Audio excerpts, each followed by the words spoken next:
അൽഹംദുലില്ലാഹി റബ്ബിൽ ആലമീൻ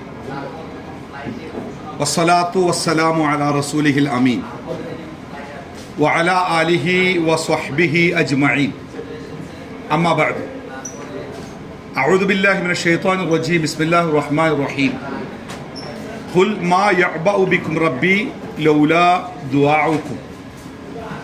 ബഹുമാന്യരായ ഹാജിമാരെ, സർവശക്തനായ അള്ളാഹുവിൻ്റെ നിയമങ്ങളും നിർദ്ദേശങ്ങളും സൂക്ഷ്മതയോടുകൂടി ജീവിതത്തിൽ പാലിക്കണം എന്ന് ഓർമ്മപ്പെടുത്തുകയാണ്. ഇസ്ലാം ഒരു മനുഷ്യന് നൽകുന്ന ഏറ്റവും പ്രധാനപ്പെട്ട വാഗ്ദത്തം അത് സമാധാനം നൽകും എന്നതാണ്. സമാധാനം നൽകും മനുഷ്യൻ ഈ ലോകത്തും നാളെ പരലോകത്തും. ഇസ്ലാം എന്ന ആ അറബി പദം, ആ പദം ഉണ്ടായി വരുന്നത് അതിൻ്റെ മറ്റൊരു രൂപമാറ്റമാണ് സിൽമ് എന്ന പദം. സിൽമ് എന്ന പദത്തിൻ്റെ അർത്ഥം സമാധാനം എന്നാണ്. സമാധാനം, അതിൽ നിന്നാണ് ഇസ്ലാം എന്ന പദം ഉണ്ടാകുന്നത്. ഈമാൻ എന്ന പദത്തിൻ്റെ ഒരു രൂപമാറ്റമാണ് അമ്നു എന്ന് പറയും. എന്താ അമ്നു എന്ന് പറഞ്ഞാൽ? നിർഭയത്വം എന്നാണ്. അപ്പം ഇസ്ലാം ഒരു മനുഷ്യന് നൽകുന്ന ഏറ്റവും പ്രധാനപ്പെട്ട അവൻ്റെ ജീവിതത്തിൽ കിട്ടേണ്ട പ്രധാനപ്പെട്ട ഒരു സംഗതി അത് സമാധാനം നൽകും. ലോകത്ത് ആത്മഹത്യകൾ നടക്കുന്ന രാജ്യങ്ങളുടെ, കൂടുതൽ ആത്മഹത്യ നടക്കുന്ന രാജ്യങ്ങൾ, ജനതകൾ, അതിലൊക്കെ പഠനങ്ങളുണ്ട്. അപ്പോൾ അതിലൊക്കെ നമ്മൾ ശ്രദ്ധിച്ചാൽ മനസ്സിലാവുക, ഏറ്റവും കുറച്ച് ആത്മഹത്യ നടക്കുന്ന മതവിഭാഗം മുസ്ലിങ്ങളാണ് എന്ന് മുസ്ലിങ്ങളല്ലാത്തവരുടെ ഗവേഷണങ്ങളിൽ തന്നെ കാണാൻ പറ്റും. അതിൻ്റെ കാരണങ്ങളൊക്കെ പലതും പറയുന്നുണ്ട്. എങ്കിൽ പോലും നമ്മളെ സംബന്ധിച്ച് ഇസ്ലാം നമുക്ക് നൽകുന്ന ഏറ്റവും വലിയ ആ സമ്മാനം, നേട്ടം, അത് സമാധാനം നൽകുന്നു എന്നാണ്. ഒരു മനുഷ്യനെ സംബന്ധിച്ച് അവൻ്റെ ജീവിതത്തിലെ ഏറ്റവും പ്രധാനപ്പെട്ട, ഒരാൾക്ക് കിട്ടേണ്ട ഏറ്റവും പ്രധാനപ്പെട്ട സംഗതി സമാധാനം ഉണ്ടാവുക. ഇബ്രാഹിം നബി അലൈഹി സ്വലാത്തു വസ്സലാം തൻ്റെ മകനെയും തൻ്റെ ഭാര്യയെയും മക്കയിൽ അള്ളാഹുവിൻ്റെ കൽപ്പന പ്രകാരം താമസിപ്പിച്ച് അദ്ദേഹം മടങ്ങിപ്പോകുമ്പോൾ അദ്ദേഹം നടത്തുന്നൊരു പ്രാർത്ഥനയുണ്ട്. ആ പ്രാർത്ഥനകളിൽ ആദ്യം അദ്ദേഹം പ്രാർത്ഥിച്ച എന്താ അറിയോ?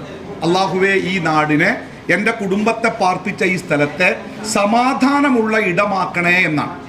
പിന്നീടാണ് അദ്ദേഹം അവർക്ക് വേണ്ടി ഭക്ഷണം കിട്ടണേ എന്നൊക്കെ പ്രാർത്ഥിക്കുന്നത്. ആദ്യം കിട്ടേണ്ടത് എന്താണ്?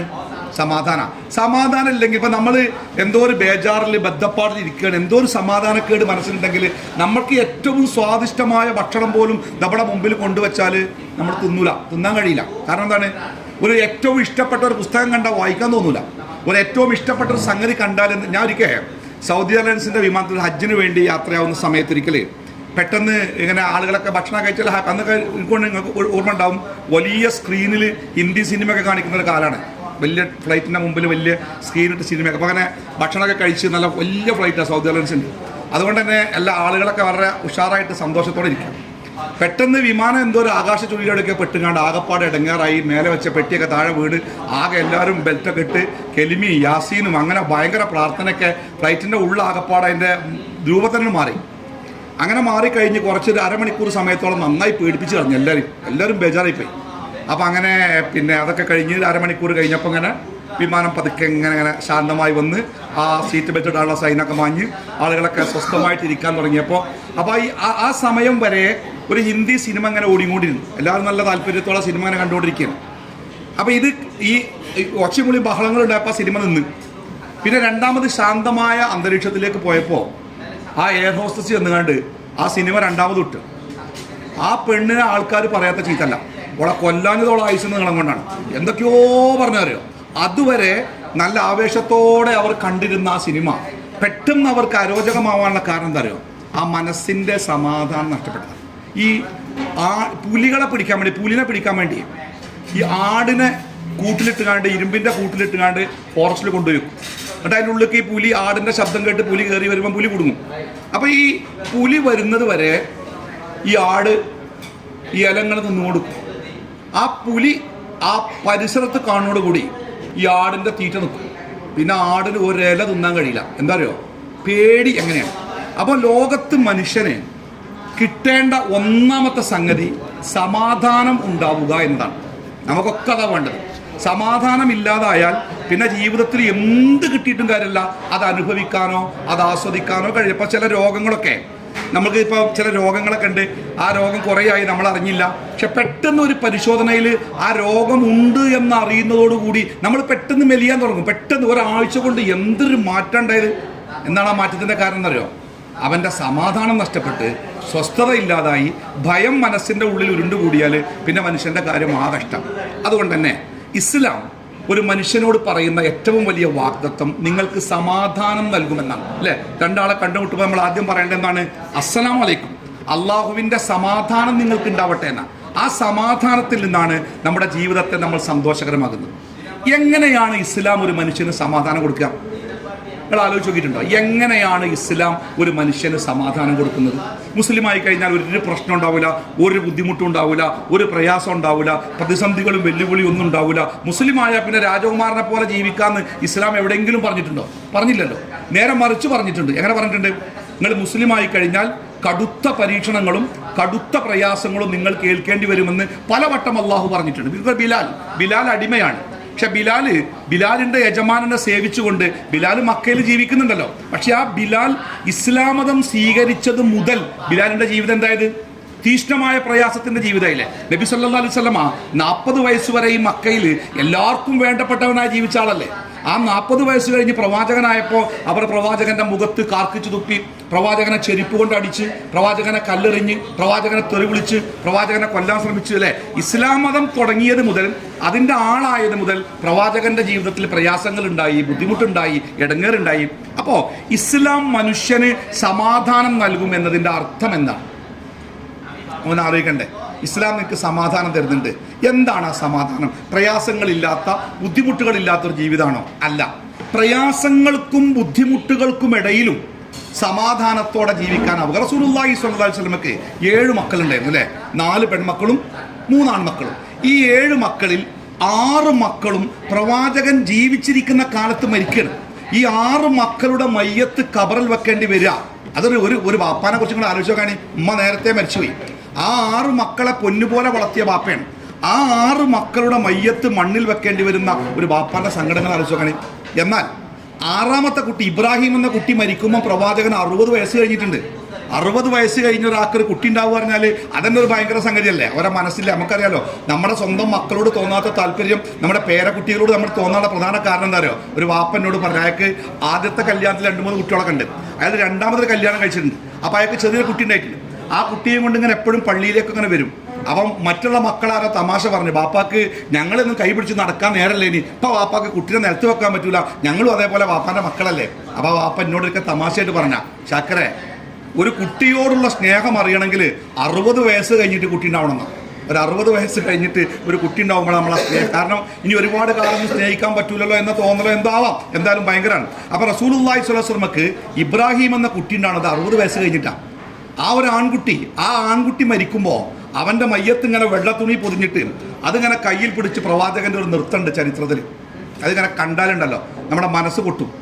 ആ 6ാമത്തെ കുട്ടിയുടെ മയ്യത്ത് കഫൻ ചെയ്യുമ്പോഴെങ്കിലും ആ കവളത്തുമ്മ വെച്ച് നെഞ്ചു പൊട്ടി അള്ളാഹുവിൻ്റെ റസൂൽ പറഞ്ഞോ, അള്ളാഹുവേ എന്തിനാ എന്നെങ്ങനെ ഇടങ്ങാറാക്കണേ, എന്തിനാ എന്നെങ്ങനെ പ്രയാസപ്പെടുത്തണേ, ഞാൻ എന്ത് തെറ്റാ ചെയ്തത്? നമ്മളൊക്കെ അങ്ങനെയല്ലേ, എന്തെങ്കിലുമൊക്കെ സംഭവിച്ചാൽ നമ്മൾ എന്തിനാ റബ്ബ എന്നെങ്ങനെ ഇടങ്ങാറാക്കണേ, ഞാൻ എന്ത് തെറ്റാ ചെയ്തത്, ഞാൻ എന്നെ കൊണ്ടാവും പോലെ നന്നായി ജീവിച്ചിട്ടില്ലേ, സക്കാത്ത് കൊടുത്തിട്ടില്ലേ, ഹജ്ജിന് പോയിട്ടില്ലേ, എന്നിട്ട് എന്തിനാ എന്നെങ്ങനെ ഇടങ്ങാറാക്കണേ എന്ന് ചില തകർച്ചയുടെ സമയത്ത് നമ്മൾ പറയാറില്ലേ? പക്ഷേ റസൂലുള്ളാഹി സ്വല്ലല്ലാഹു അലൈഹി വസല്ലമ ആ 6ാമത്തെ കുട്ടിയുടെ മയ്യത്ത് കഫൻ ചെയ്യുമ്പോൾ പോലും പ്രവാചകൻ നെഞ്ചുപൊട്ടി കരഞ്ഞില്ല. സ്വസ്ഥതയോടെ രാത്രി മുഴുവനും നിസ്കരിച്ച് പകലൊക്കെ നോമ്പ് നോറ്റ് കാലൊക്കെ നീര് വന്ന് പൊട്ടിയപ്പോൾ വേദന കൊണ്ട് അസ്വസ്ഥത കാണിച്ച പ്രവാചകന് ആയിഷ ബീവി ഇങ്ങനെ വീശി കൊടുക്കുമ്പോൾ പ്രവാചകന്റെ ഇടങ്ങേറ് കണ്ടിട്ട് ആയിഷ ബീവി ചോദിച്ചത്, റസൂലേ എന്തിനെങ്ങനെ ഇടങ്ങേറാവണേ, നിങ്ങൾക്ക് എന്തായാലും സ്വർഗം കിട്ടുന്ന ആളല്ലേ? അപ്പോൾ റസൂൽ പറഞ്ഞ മറുപടി എന്താ? ആയിഷ, അള്ളാഹു ചെയ്തു തന്ന അനുഗ്രഹങ്ങൾക്ക് ഇത്തിരിയെങ്കിലും നന്ദി കാണിക്കേണ്ട ആയിഷ. ഞാൻ എന്താ അനുഗ്രഹം? 7 മക്കൾ 6 കുട്ടികൾ മരിച്ചതോ, ജീവിതം മുഴുവനും ഇടങ്ങേറായതോ, പട്ടിണി കിടക്കേണ്ടി വന്നതോ, പ്രയാസപ്പെട്ടതോ? എന്താ പ്രവാചകന് കിട്ടിയ അനുഗ്രഹം? അതെ, പ്രയാസത്തിൻ്റെയും ബുദ്ധിമുട്ടുകൾക്കും ഇടയിൽ സമാധാനത്തോടെ ജീവിക്കാനാവുക എന്നതാണ് ഒരു മുസ്ലിമിന് കിട്ടുന്ന ഏറ്റവും വലിയ നേട്ടം. ഇന്നിപ്പോൾ സുബൈ നിസ്കരിച്ചിട്ട് അസ്തഗ്ഫിറുല്ലാഹ് എന്ന് പറഞ്ഞതിന് ശേഷം നമ്മൾ ചൊല്ലിയ 1ാമത്തെ ദിക്ർ എന്താ? അല്ലാഹുമ്മ അൻതസ്സലാം വമിൻകസ്സലാം. എന്താ അർത്ഥം? അല്ലാഹുമ്മ, അല്ലാഹുവേ, അൻതസ്സലാം, നീയാണ് സമാധാനം. വ മിൻകസ്സലാം, നിന്നിൽ നിന്നാണ് റബ്ബെ സമാധാനം കിട്ടേണ്ടത്. മനസ്സിന്റെ സമാധാനേ, അത് ഈ മനസ്സ് എന്ന് പറഞ്ഞ സംഗതി ഉണ്ടല്ലോ, നമ്മുടെ ഒരു നിയന്ത്രണത്തിലും കിട്ടാത്ത സംഗതിയാണ്. ഇന്നത് ആലോചിക്കണ്ടെന്ന് വിചാരിച്ചാൽ ആലോചിക്കണ്ടെന്ന് വിചാരിച്ച് തന്നെ മനസ്സിലേക്ക് ഓളമായിട്ട് ഇങ്ങനെ വരും. നമ്മുടെ മനസ്സ് നമ്മുടെ കയ്യിലല്ല. അതുകൊണ്ട് തന്നെ വമിൻകസ്സലാം, നിന്നിൽ നിന്നാണ് റബ്ബെ സമാധാനം കിട്ടേണ്ടത്. നീ എങ്ങനെയാ അള്ളാഹിന്റെ നിന്ന് സമാധാനം കിട്ടുക? അത് അടുത്ത പ്രാർത്ഥന എന്താണത്?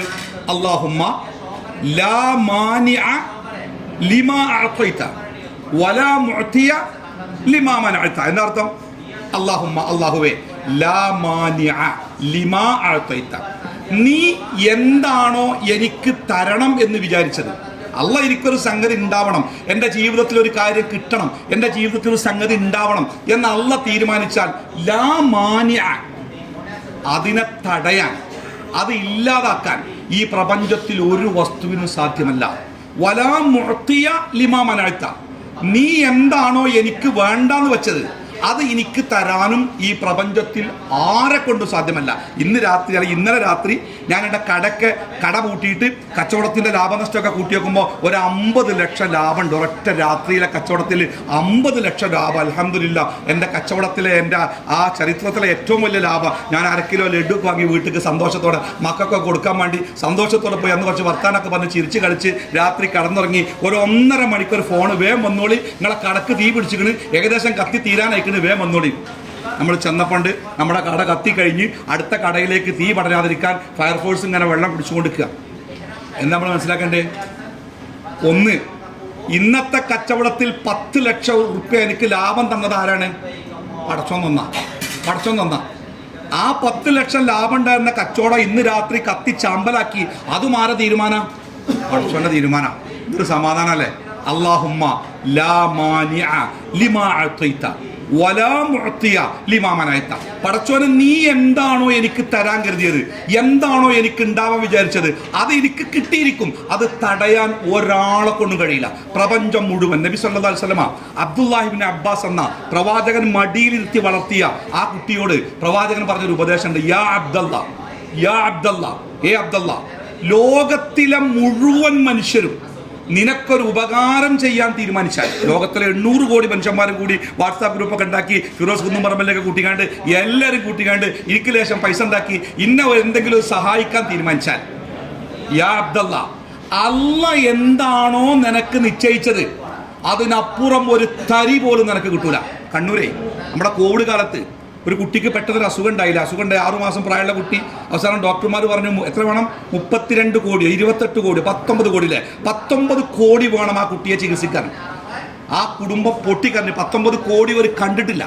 ആ കുടുംബത്തോടെ പറഞ്ഞ കുട്ടിയെ ചികിത്സിക്കാൻ 19 കോടി വേണം. പക്ഷെ ആ വാർത്ത പുറത്തറിഞ്ഞ് ആരൊക്കെയോ സഹായിച്ച് സംഘങ്ങൾ ഉണ്ടാക്കി, ഏർപ്പാടുകൾ ഉണ്ടാക്കി, അക്കൗണ്ട് ഉണ്ടാക്കി. 48 മണിക്കൂർ കൊണ്ട് ആ അക്കൗണ്ടിലേക്ക് 19 കോടി റുപ്യ ഒഴുകിയെത്തി. കോവിഡിന്റെ കാലാണ്. 42 ദിവസം കൊണ്ടാണ് ആ അക്കൗണ്ടിലേക്ക് 19 കോടി എത്തിയത്. എന്നിട്ടോ 19 കോടി അക്കൗണ്ടിൽ എത്തിയിട്ടുണ്ട്. ഇനി കുട്ടിയെ ഹോസ്പിറ്റലിൽ അഡ്മിറ്റ് ചെയ്യണം, ചികിത്സ ആരംഭിക്കണം എന്നൊക്കെ പറയാൻ വേണ്ടി ഇതിന്റെ പിന്നിൽ പ്രവർത്തിച്ച ആളുകൾ ആ കുട്ടിയുടെ വീട്ടിലേക്ക് ചെല്ലുമ്പോൾ വീടിന്റെ മുറ്റത്ത് ചെറിയ ആൾക്കൂട്ടം.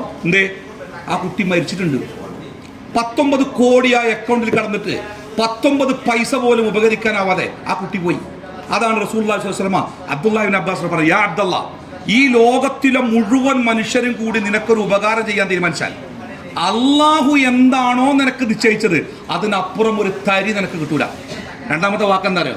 യാ അബ്ദല്ലാ, ലോകത്തിലെ എല്ലാ മനുഷ്യരും നിന്നെ ഉപദ്രവിക്കാൻ തീരുമാനിച്ചാൽ, എല്ലാവരും കൂടിയിട്ട് നിന്നെ ഉപദ്രവിക്കാൻ തീരുമാനിച്ചാൽ അള്ളാഹു എന്താണോ നിനക്ക് നിശ്ചയിച്ചത് അതിനപ്പുറത്തേക്ക് നിന്റെ ഒരു രോമത്തിന് പോലും ഒരു കോട്ടം പറ്റൂല. അതുകൊണ്ട് ഇദാ സഅൽത, നിനക്കെന്തെങ്കിലും കിട്ടണമെന്ന് നിനക്ക് ആഗ്രഹമുണ്ടെങ്കിൽ ഫസ്അലില്ലാ, നീ അള്ളാഹിനോട് ചോദിച്ചോളണം. വേറെ ആർക്കും തരാൻ കഴിയില്ല.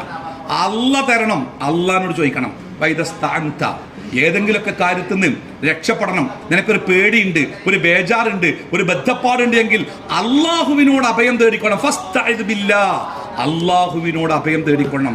എന്നിട്ട് പ്രവാചകൻ പറഞ്ഞൊരു വാക്കുണ്ട്. ആ വാക്ക് കൂടുതൽ വിശദീകരിക്കും ഇൻഷാ അല്ലാഹ്. അക്ബർക്ക് നമ്മുടെ കൂടെ ഉണ്ടല്ലോ, ആ വാക്ക് നന്നായി വിശദീകരിക്കും. എന്താ പറയുക? റുഫിഅത്തിൽ അഖ്ലാം, പേന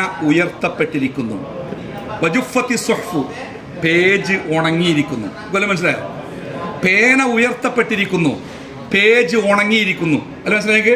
നമ്മുടെ ജീവിതത്തിൻ്റെ കാര്യങ്ങൾ റബ്ബ് രേഖപ്പെടുത്തിയ ആ പേനുണ്ടല്ലോ, അത് അവിടെ തന്നെ വെച്ച് പോയിക്കണമെങ്കിൽ എന്ത് ചെയ്യുക? അതൊന്ന് വെട്ടിയിട്ട് ഇപ്പം ഗൾഫിൽ നിന്ന് കഴിച്ചിലായി വരട്ടെന്ന് വേണമെങ്കിൽ തിരുത്തി ചെയ്തേന്. പക്ഷേ ആ പേന കൊണ്ടുപോയിക്കണ്, ഇനി ആ പേരോട് എഴുതാൻ കഴിയില്ല. അപ്പോൾ ജുഫത്തി സൊഹഫു, പേജ് ഉണങ്ങി. അർത്ഥം എന്താ? മഷി ഉണങ്ങിയിട്ടില്ലെങ്കിലേ മെല്ലൊന്ന് മായ്ച്ചിക്കാണ്ട് നമുക്ക് എന്തെങ്കിലുമൊക്കെ ചെറിയ മാറ്റം വരുത്താൻ അതിനും പറ്റില്ല. ആ പേജ് ഉണങ്ങി, ആ പേന കൊണ്ടുപോയി. അതുകൊണ്ട് ജീവിതത്തിൽ എന്ത് കിട്ടണോ അള്ളാഹുവിനെ കാത്തിരിക്കുക, ജീവിതത്തിൽ എന്തിനെ പേടിക്കണോ അള്ളാഹുവിനോട് അഭയം തേടുക. ഈ രൂപത്തിൽ ഒരു മനുഷ്യന്റെ ജീവിതം അള്ളാഹുവിലേക്ക് നമ്മൾ കൂട്ടിക്കൊണ്ടുവരുമ്പോഴാണ് ആ മനുഷ്യന്റെ ജീവിതത്തിലേക്ക് സമാധാനം പെയ്തിറങ്ങുക. വിശുദ്ധ ഖുർആനിൽ സൂറത്തുൽ ഹദീദിലൂടെ അള്ളാഹു തആല പഠിപ്പിക്കുന്ന ഒരു വാക്കുണ്ട്, കുൽ. റസൂലെ, നബിയെ പറഞ്ഞു കൊടുക്കുക. എന്താണ് പറഞ്ഞു കൊടുക്കേണ്ടത്? ഒരു മനുഷ്യന്റെ ജീവിതത്തിൽ സംഭവിക്കുന്ന യുസീബന. ശ്രദ്ധിക്കട്ടോ, ലോകത്തിൽ ഒരു മനുഷ്യന് സമാധാനം കിട്ടാൻ ഇതിലും വലിയൊരു മന്ത്രം എവിടുന്നും വേറെ കിട്ടും. നമ്മളൊക്കെ സമാധാനം കിട്ടാൻ വേണ്ടി കൗൺസിലിങ് അങ്ങനെ ആനാശാന പല വഴിക്ക് പോകാറല്ലേ. മനസ്സിന് സമാധാനം കിട്ടാനല്ലേ ഏറ്റവും നല്ലൊരു മന്ത്രം ഞാൻ പറഞ്ഞുതരാം. വിശുദ്ധ ഖുർആനിലെ സൂറത്തുൽ ഹദീദിലാണ്. എന്താ ആയത്തരങ്ങൾ? കുൽ, നബിയെ നീ അവർക്ക് പറഞ്ഞു കൊടുക്കുക. ലൻ യുസീബന, ലൻ എന്ന അറബി വാക്കുണ്ടല്ലോ, ലാമ് നൂന്, ലൻ എന്ന അറബി വാക്കിന്റെ അർത്ഥം ഒരിക്കലുമില്ല എന്ന, ഒരു സാധ്യതയുടെ 1,00,000 നഷ്ടം പോലുമില്ല. ലൻ യുസീബന, നമ്മളെ ബാധിക്കുകയില്ല, നമുക്ക് ബാധിക്കുകയില്ല. ഇല്ലാ മാ കതബല്ലാഹു ലനാ, അള്ളാഹു നമുക്ക് എന്താണോ നിശ്ചയിച്ചത്, എന്താണോ തീരുമാനിച്ചത്, അതല്ലാതെ യാതൊന്നും നിങ്ങളുടെ ജീവിതത്തിൽ സംഭവിക്കൂല. ഒന്നും സംഭവിക്കൂല. എൻ്റെ ജീവിതത്തിൽ ഇന്ന് എന്ത് സംഭവിക്കുന്നുണ്ടോ അത് അള്ളാഹുവിൻ്റെ നിശ്ചയമാണ്. ഞാൻ ഇവിടെ എത്തിയത്, ഞാൻ ഈ സംസാരിക്കുന്നു. നിങ്ങളിന്ന് ക്ലാസ് ഒന്നും കൂടി ഉഷാറാക്കാൻ വേണ്ടി 2 മൈക്കായിട്ട് ഇറങ്ങിയതാണ്.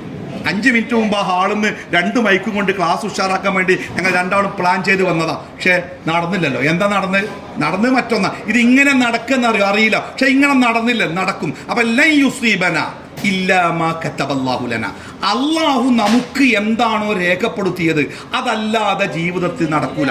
അടുത്ത വാക്ക് പ്രത്യേകം ശ്രദ്ധിക്കണം കേട്ടോ. ഹുവ മൗലാന. ഈ അള്ളാഹു ആരാണ്? ഹുവ മൗലാന. അള്ളാഹ്ക്ക് നമ്മളോട് ഭയങ്കര ദേഷ്യം, കോപം, നമ്മളെ ഇടങ്ങേറാക്കി. ഞാനൊരിക്കൽ പിന്നെ നമ്മുടെ നാട്ടിലേക്ക് തിരുവനന്തപുരത്ത് ട്രെയിനുണ്ട്, രാജ്യറാണി പറഞ്ഞിട്ട്, കൊച്ചുവേളി നിലമ്പൂരാണ്. അപ്പോൾ ഞാൻ അതിലിങ്ങനെ പോരുമ്പോൾ നല്ല തിരക്കുണ്ട് ജനറൽ വാർഡിൽ. അപ്പോൾ എൻ്റെ മുമ്പിൽ സാധാരണ ബെഞ്ചിൽ ഒരു സ്ത്രീ, ഒരു 10-65 വയസ്സ് ഒതുങ്ങുന്ന സ്ത്രീയുടെ, ആരോടും മിണ്ടുന്നൊന്നുമില്ല. ആ സ്ത്രീ അങ്ങനെ ഇരിക്കുന്നുണ്ട്. അപ്പോൾ ഷൊർണൂർ കഴിഞ്ഞപ്പോൾ എൻ്റെ കമ്പാർട്ട്മെൻറ്റ് 3 ഒക്കെ ആളുകളൊക്കെ നീറ്റ് പോയി ഫ്രീ ആയപ്പോൾ ഞാനിങ്ങനെ രാവിലെ സുബൈൻ്റെ സമയത്താണ് ട്രെയിൻ നിലമ്പൂരത്ത്. അപ്പോൾ ഞാൻ ഈ ഉമ്മാനോട് വെറുതെ അസ്സലാമു അലൈക്കും, ഉമ്മ എൻ്റെ മുഖത്തേക്ക് നോക്കി അങ്ങനെ വല്ല ആവേശമില്ലാതെ വലൈക്കും അസ്സലാം എന്നൊക്കെ പറഞ്ഞതുപോലെ തോന്നി. അപ്പോൾ ഞാൻ ആ ഉമ്മാനെ എന്തായാലും പരിചയപ്പെടാൻ തീരുമാനിച്ചു. അപ്പോൾ ആ ഉമ്മാക്ക് 2 ആൺമക്കളുണ്ട്, 21 വയസ്സ് 23 വയസ്സ്, 2 ആൺമക്കൾ. ഒരു ഉമ്മാക്ക് ഭർത്താവ് നേരത്തെ മരിച്ചു പോയിട്ടുണ്ട്. അപ്പോൾ 2 ആൺമക്കളൊക്കെ ഉള്ള ഒരു ഉമ്മാനെ പറ്റി ആൾക്കാരെന്താ പറയുക? നിങ്ങൾ ഭാഗ്യവാദിയാണല്ലോ അല്ലേ, നിങ്ങൾ ഭാഗ്യവതിയാണല്ലോ. എന്താ കാരണം? 2 ആൺകുട്ടികളില്ലേ, ഒരു നോക്കൂലേ? അതെ. ഇപ്പോൾ ഒരു കുട്ടി തിരുവനന്തപുരം RCCയിലാണ്, രണ്ടാമത്തെ കുട്ടി വെല്ലൂരാണ്. 2 കുട്ടികൾക്കും മാരകമായ ക്യാൻസർ രോഗത്തിലാണ്. അപ്പോൾ ഈ ഉമ്മാക്കൊന്നും ചെയ്യാല്ല. ഉമ്മ കുറച്ച് തിരുവനന്തപുരത്ത് പോയി നിൽക്കും, പിന്നെ കുറച്ചുകൂടെ വെല്ലൂർക്ക് പോകും. പൈസക്കാരൊക്കെ കൊടുക്കുന്നുണ്ട്. ഞാൻ ചോദിച്ചു, നിങ്ങൾ ടിക്കറ്റ് എടുത്തോ? അപ്പോൾ ഉമ്മ പറഞ്ഞു, ഞാൻ ടിക്കറ്റ് എടുക്കാറില്ല. അപ്പോൾ നിങ്ങൾ TTR ചോദിക്കൂലേ? അപ്പോൾ ഉമ്മ പറയാണ്, ഞാൻ കുറേ കാലം നടത്താൻ തുടങ്ങിയിട്ട് പലർക്കും എന്നെ അറിയാം, പല TTRമാർ ആ ഉമ്മാക്ക് അങ്ങോട്ട് പൈസ കൊടുക്കത്രേ. ഞാനിങ്ങനെ ആലോചിച്ച്, 2 ആൺകുട്ടികൾ, ആ ആൺകുട്ടികളെ കുറിച്ച് ആ ഉമ്മ കണ്ട സ്വപ്നങ്ങൾ, ആ 2 സ്വപ്നങ്ങളും തകർന്നു പോയിട്ടും ആ ഉമ്മ ജീവിക്കണമൊക്കെ. ഞങ്ങൾ കുറച്ചു കാലം തിരുവനന്തപുരത്ത് പോകും, കുറച്ചു കാലം വെല്ലൂർ പോകും, ആ ഉമ്മാൻ്റെ ജീവിതം അങ്ങനെ പോവാം. അപ്പോൾ അത് കാണുമ്പോൾ നമുക്ക് തോന്നും, അതെന്താ പടച്ചോൻ ആ ഉമ്മാനോട് ഇത്ര ദേഷ്യം? ആ ഉമ്മ എന്ത് തെറ്റ ചെയ്ത് 2 കുട്ടികളെ പെറ്റു പോറ്റിയിട്ട് ആ കുട്ടികളെ വളർത്തി അവർ ജീവിതത്തിൻ്റെ തണലാകേണ്ട സമയത്ത് ജീവിതം മുച്ചൂടും തകർത്ത് കളയുന്ന ആ മാരകമായ രോഗം കൊടുത്തിട്ട് എന്തിനാണ് ഈ വയസ്സുകാലത്ത് ഈ ഉമ്മാനെ പടച്ചോത്ര ക്രൂരമായി ദ്രോഹിക്കണമെന്ന് നമുക്ക് ഒറ്റ വാക്ക് ചിലപ്പോൾ നമ്മൾ തോന്നല്ല. അങ്ങനെ ചില രോഗികളൊക്കെ പോയി കണ്ട് തിരിച്ചു വരുമ്പോൾ നമ്മൾ പറയാറില്ലേ, എന്തിനാ പടച്ചോൻ അയാളെങ്ങനെ ഇടങ്ങേറാക്കണേ, അവന് വിളിച്ചൂടെ അല്ലേ? എന്തിനാ? ഞാനൊരിക്കൽ ഈ മാനസിക രോഗമുള്ള കുട്ടികളെ സംരക്ഷിക്കാൻ ആളില്ലാത്ത ഇങ്ങനത്തെ ഒഴിവാക്കപ്പെട്ട രോഗികളെയൊക്കെ ചികിത്സിക്കുന്ന ഒരു കേന്ദ്രത്തിൽ പോയി. അപ്പോൾ അവിടെ ഒരു 10-35 വയസ്സുള്ള ഒരു ആരോഗ്യവാനായ ഒരു ചെറുപ്പക്കാരൻ, ആകെ നല്ല മാനസിക രോഗിയാണ്.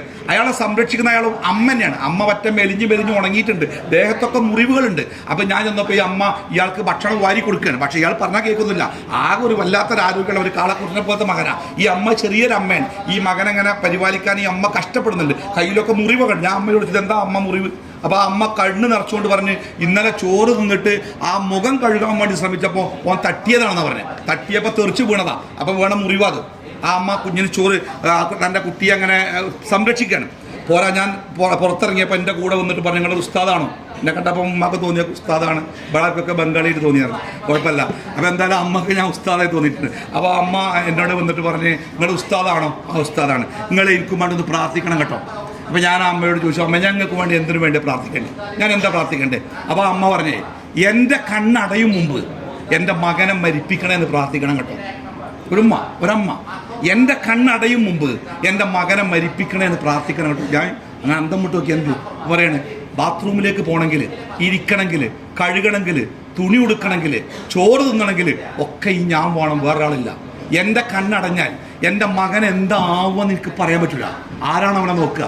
ബാത്റൂമുകാരെ കൊണ്ടുപോവാ, ആര് കഴുകി കൊടുക്കും, ആര് നോക്കും, ആരുമില്ലല്ലോ. അതുകൊണ്ട് എൻ്റെ കണ്ണടയും മുമ്പ് എൻ്റെ മകനെ മരിപ്പിക്കണേ നിങ്ങൾ പ്രാർത്ഥിക്കണം കേട്ടോ ഉസ്താദെ. ഞാൻ അമ്മയുടെ കണ്ണിലേക്ക് നോക്കി. ഒരു മകനോടുള്ള സ്നേഹത്തിൻ്റെ തീരാത്ത ആഴം ആ കണ്ണുകളിൽ കാണാൻ പറ്റില്ലേ? അപ്പോൾ ഇങ്ങനെ ഇത്തരം കാഴ്ചകളൊക്കെ കാണുമ്പോൾ ഒരുപക്ഷെ നമുക്ക് തോന്നാറില്ലേ, എന്താ ദൈവം ഇത്ര ക്രൂരനാണോ അല്ലേ? ദൈവത്തിന് എന്താ ഇത്ര ദേഷ്യം അവരോട് എന്ന് നമുക്ക് തോന്നാറില്ലേ? ഇവിടെയാണ് അടുത്ത വാക്ക്. ഞാൻ ആദ്യം പറഞ്ഞ ആയത്തിൻ്റെ ആദ്യ ഭാഗം എന്താണ്? ഖുൽ, നബിയെ പറഞ്ഞു കൊടുക്ക്, ലൻ യുസീബന, നമുക്ക് ബാധിക്കുകയില്ല, ഇല്ലാമാ കതബല്ലാഹു ലനാ, അള്ളാഹു എന്താണോ നമ്മുടെ ജീവിതത്തിൽ ഉണ്ടാവണമെന്ന് നിശ്ചയിച്ചത് അതല്ലാതെ യാതൊന്നും. ഇപ്പം ഇപ്പം ഞാനിവിടെ ഇങ്ങനെ പലരും പരിചയപ്പെട്ടപ്പോൾ ഏറ്റവും അവസാനം ഈ ഹജ്ജിൽ പങ്കെടുക്കാൻ വേണ്ടി തീരുമാനിച്ച ഒരാളുടെ കൂട്ടത്തിൽ അല്ലേ, ആരോ പറഞ്ഞോളൂ, ആദ്യത്തെ വിസ കിട്ടിയത് മൂപ്പർക്കാണെന്ന് പറഞ്ഞു. അത് കാരണം ജീവിതത്തിൽ നമ്മളെ തീരുമാനമല്ല, നമ്മളെ തീരുമാനത്തിൻ്റെ മീര് അള്ളാൻ്റെ തീരുമാനമാണ്, അതേ നടക്കൂ. എന്നിട്ട് അതിന് ശേഷം അള്ള പറയണേ, ഹുവ മൗലാന, ഹുവ മൗലാന. ആ അള്ളാഹു നമുക്ക് ആരാണ്? ആ അള്ളാഹു നമുക്ക് ആരാണ്? നമ്മുടെ ശത്രുവോ? നമ്മളിങ്ങനെ വറവു ചട്ടിയിലെ കടുക് പോലെ അസ്വസ്ഥമായി പൊട്ടിത്തെറിച്ച് ഇടങ്ങാറായി മൂക്കുന്ന് ചോര വന്നിങ്ങനെ പെടയുന്നത് കണ്ടിട്ട് ആകാശ ലോകത്ത് നിന്ന് അങ്ങനെ പടയട്ടെ, അങ്ങനെ കിടക്കട്ടെ, അങ്ങനെ ഇടങ്ങാറാവട്ടെ, അത് കണ്ട് സന്തോഷിക്കുന്ന ഒരു ക്രൂരനാണോ റബ്ബ്? അല്ലല്ലോ. നമ്മുടെ റബ്ബ് നമ്മളെ പരിചയപ്പെടുത്തിയ വിശുദ്ധ ഖുർആനിൽ അള്ളാഹുവിനെ കുറിച്ച് അള്ളാഹു ഏറ്റവും കൂടുതൽ പറഞ്ഞ വാക്കെന്താ? അള്ളാഹുവിൻ്റെ പേരായി അള്ളാഹു ഏറ്റവും ഏറെ പറഞ്ഞ വാക്ക് അർ റഹ്മാൻ എന്ന പദ. അള്ളാഹ്ക്ക് ഏറ്റവും ഇഷ്ടപ്പെട്ട പേര് എന്താണ്? അർ റഹ്മാൻ എന്നാണ് വാക്കിൻ്റെ അർത്ഥം. സകലരോടും, അനുസരിക്കുന്നവരോടും അനുസരിക്കാത്തവരോടും. മഴ പെയ്യുമ്പോൾ നിസ്കരിക്കുന്ന ആളെ പറമ്പിൽ മാത്രമല്ല, നിസ്കരിക്കാത്തവൻ്റെ പറമ്പിലും പെയ്യും മഴ. വായു, വെളിച്ചം എല്ലാവർക്കും അല്ലേ? എല്ലാവരോടും കരുണ കാണിക്കുന്നവൻ. അങ്ങനെ കരുണ കാണിക്കുന്ന അള്ളാഹു എന്തിനാ ഒരു മനുഷ്യനെങ്ങനെ എടങ്ങേറാക്കണ് എന്ന് നമുക്ക് എപ്പോഴെങ്കിലും മനസ്സിലായിട്ടുണ്ടോ? ഇനി നബി സല്ലല്ലാഹു അലൈഹി വസല്ലമയോട് ഒരാൾ വന്ന് ചോദിക്കുന്നുണ്ട്, അള്ളാഹുവിൻ്റെ റസൂലേ, ഈ ലോകത്ത് ഏറ്റവും കഠിനമായ പരീക്ഷണത്തിന് വിധേയരായവർ ആരാണ്?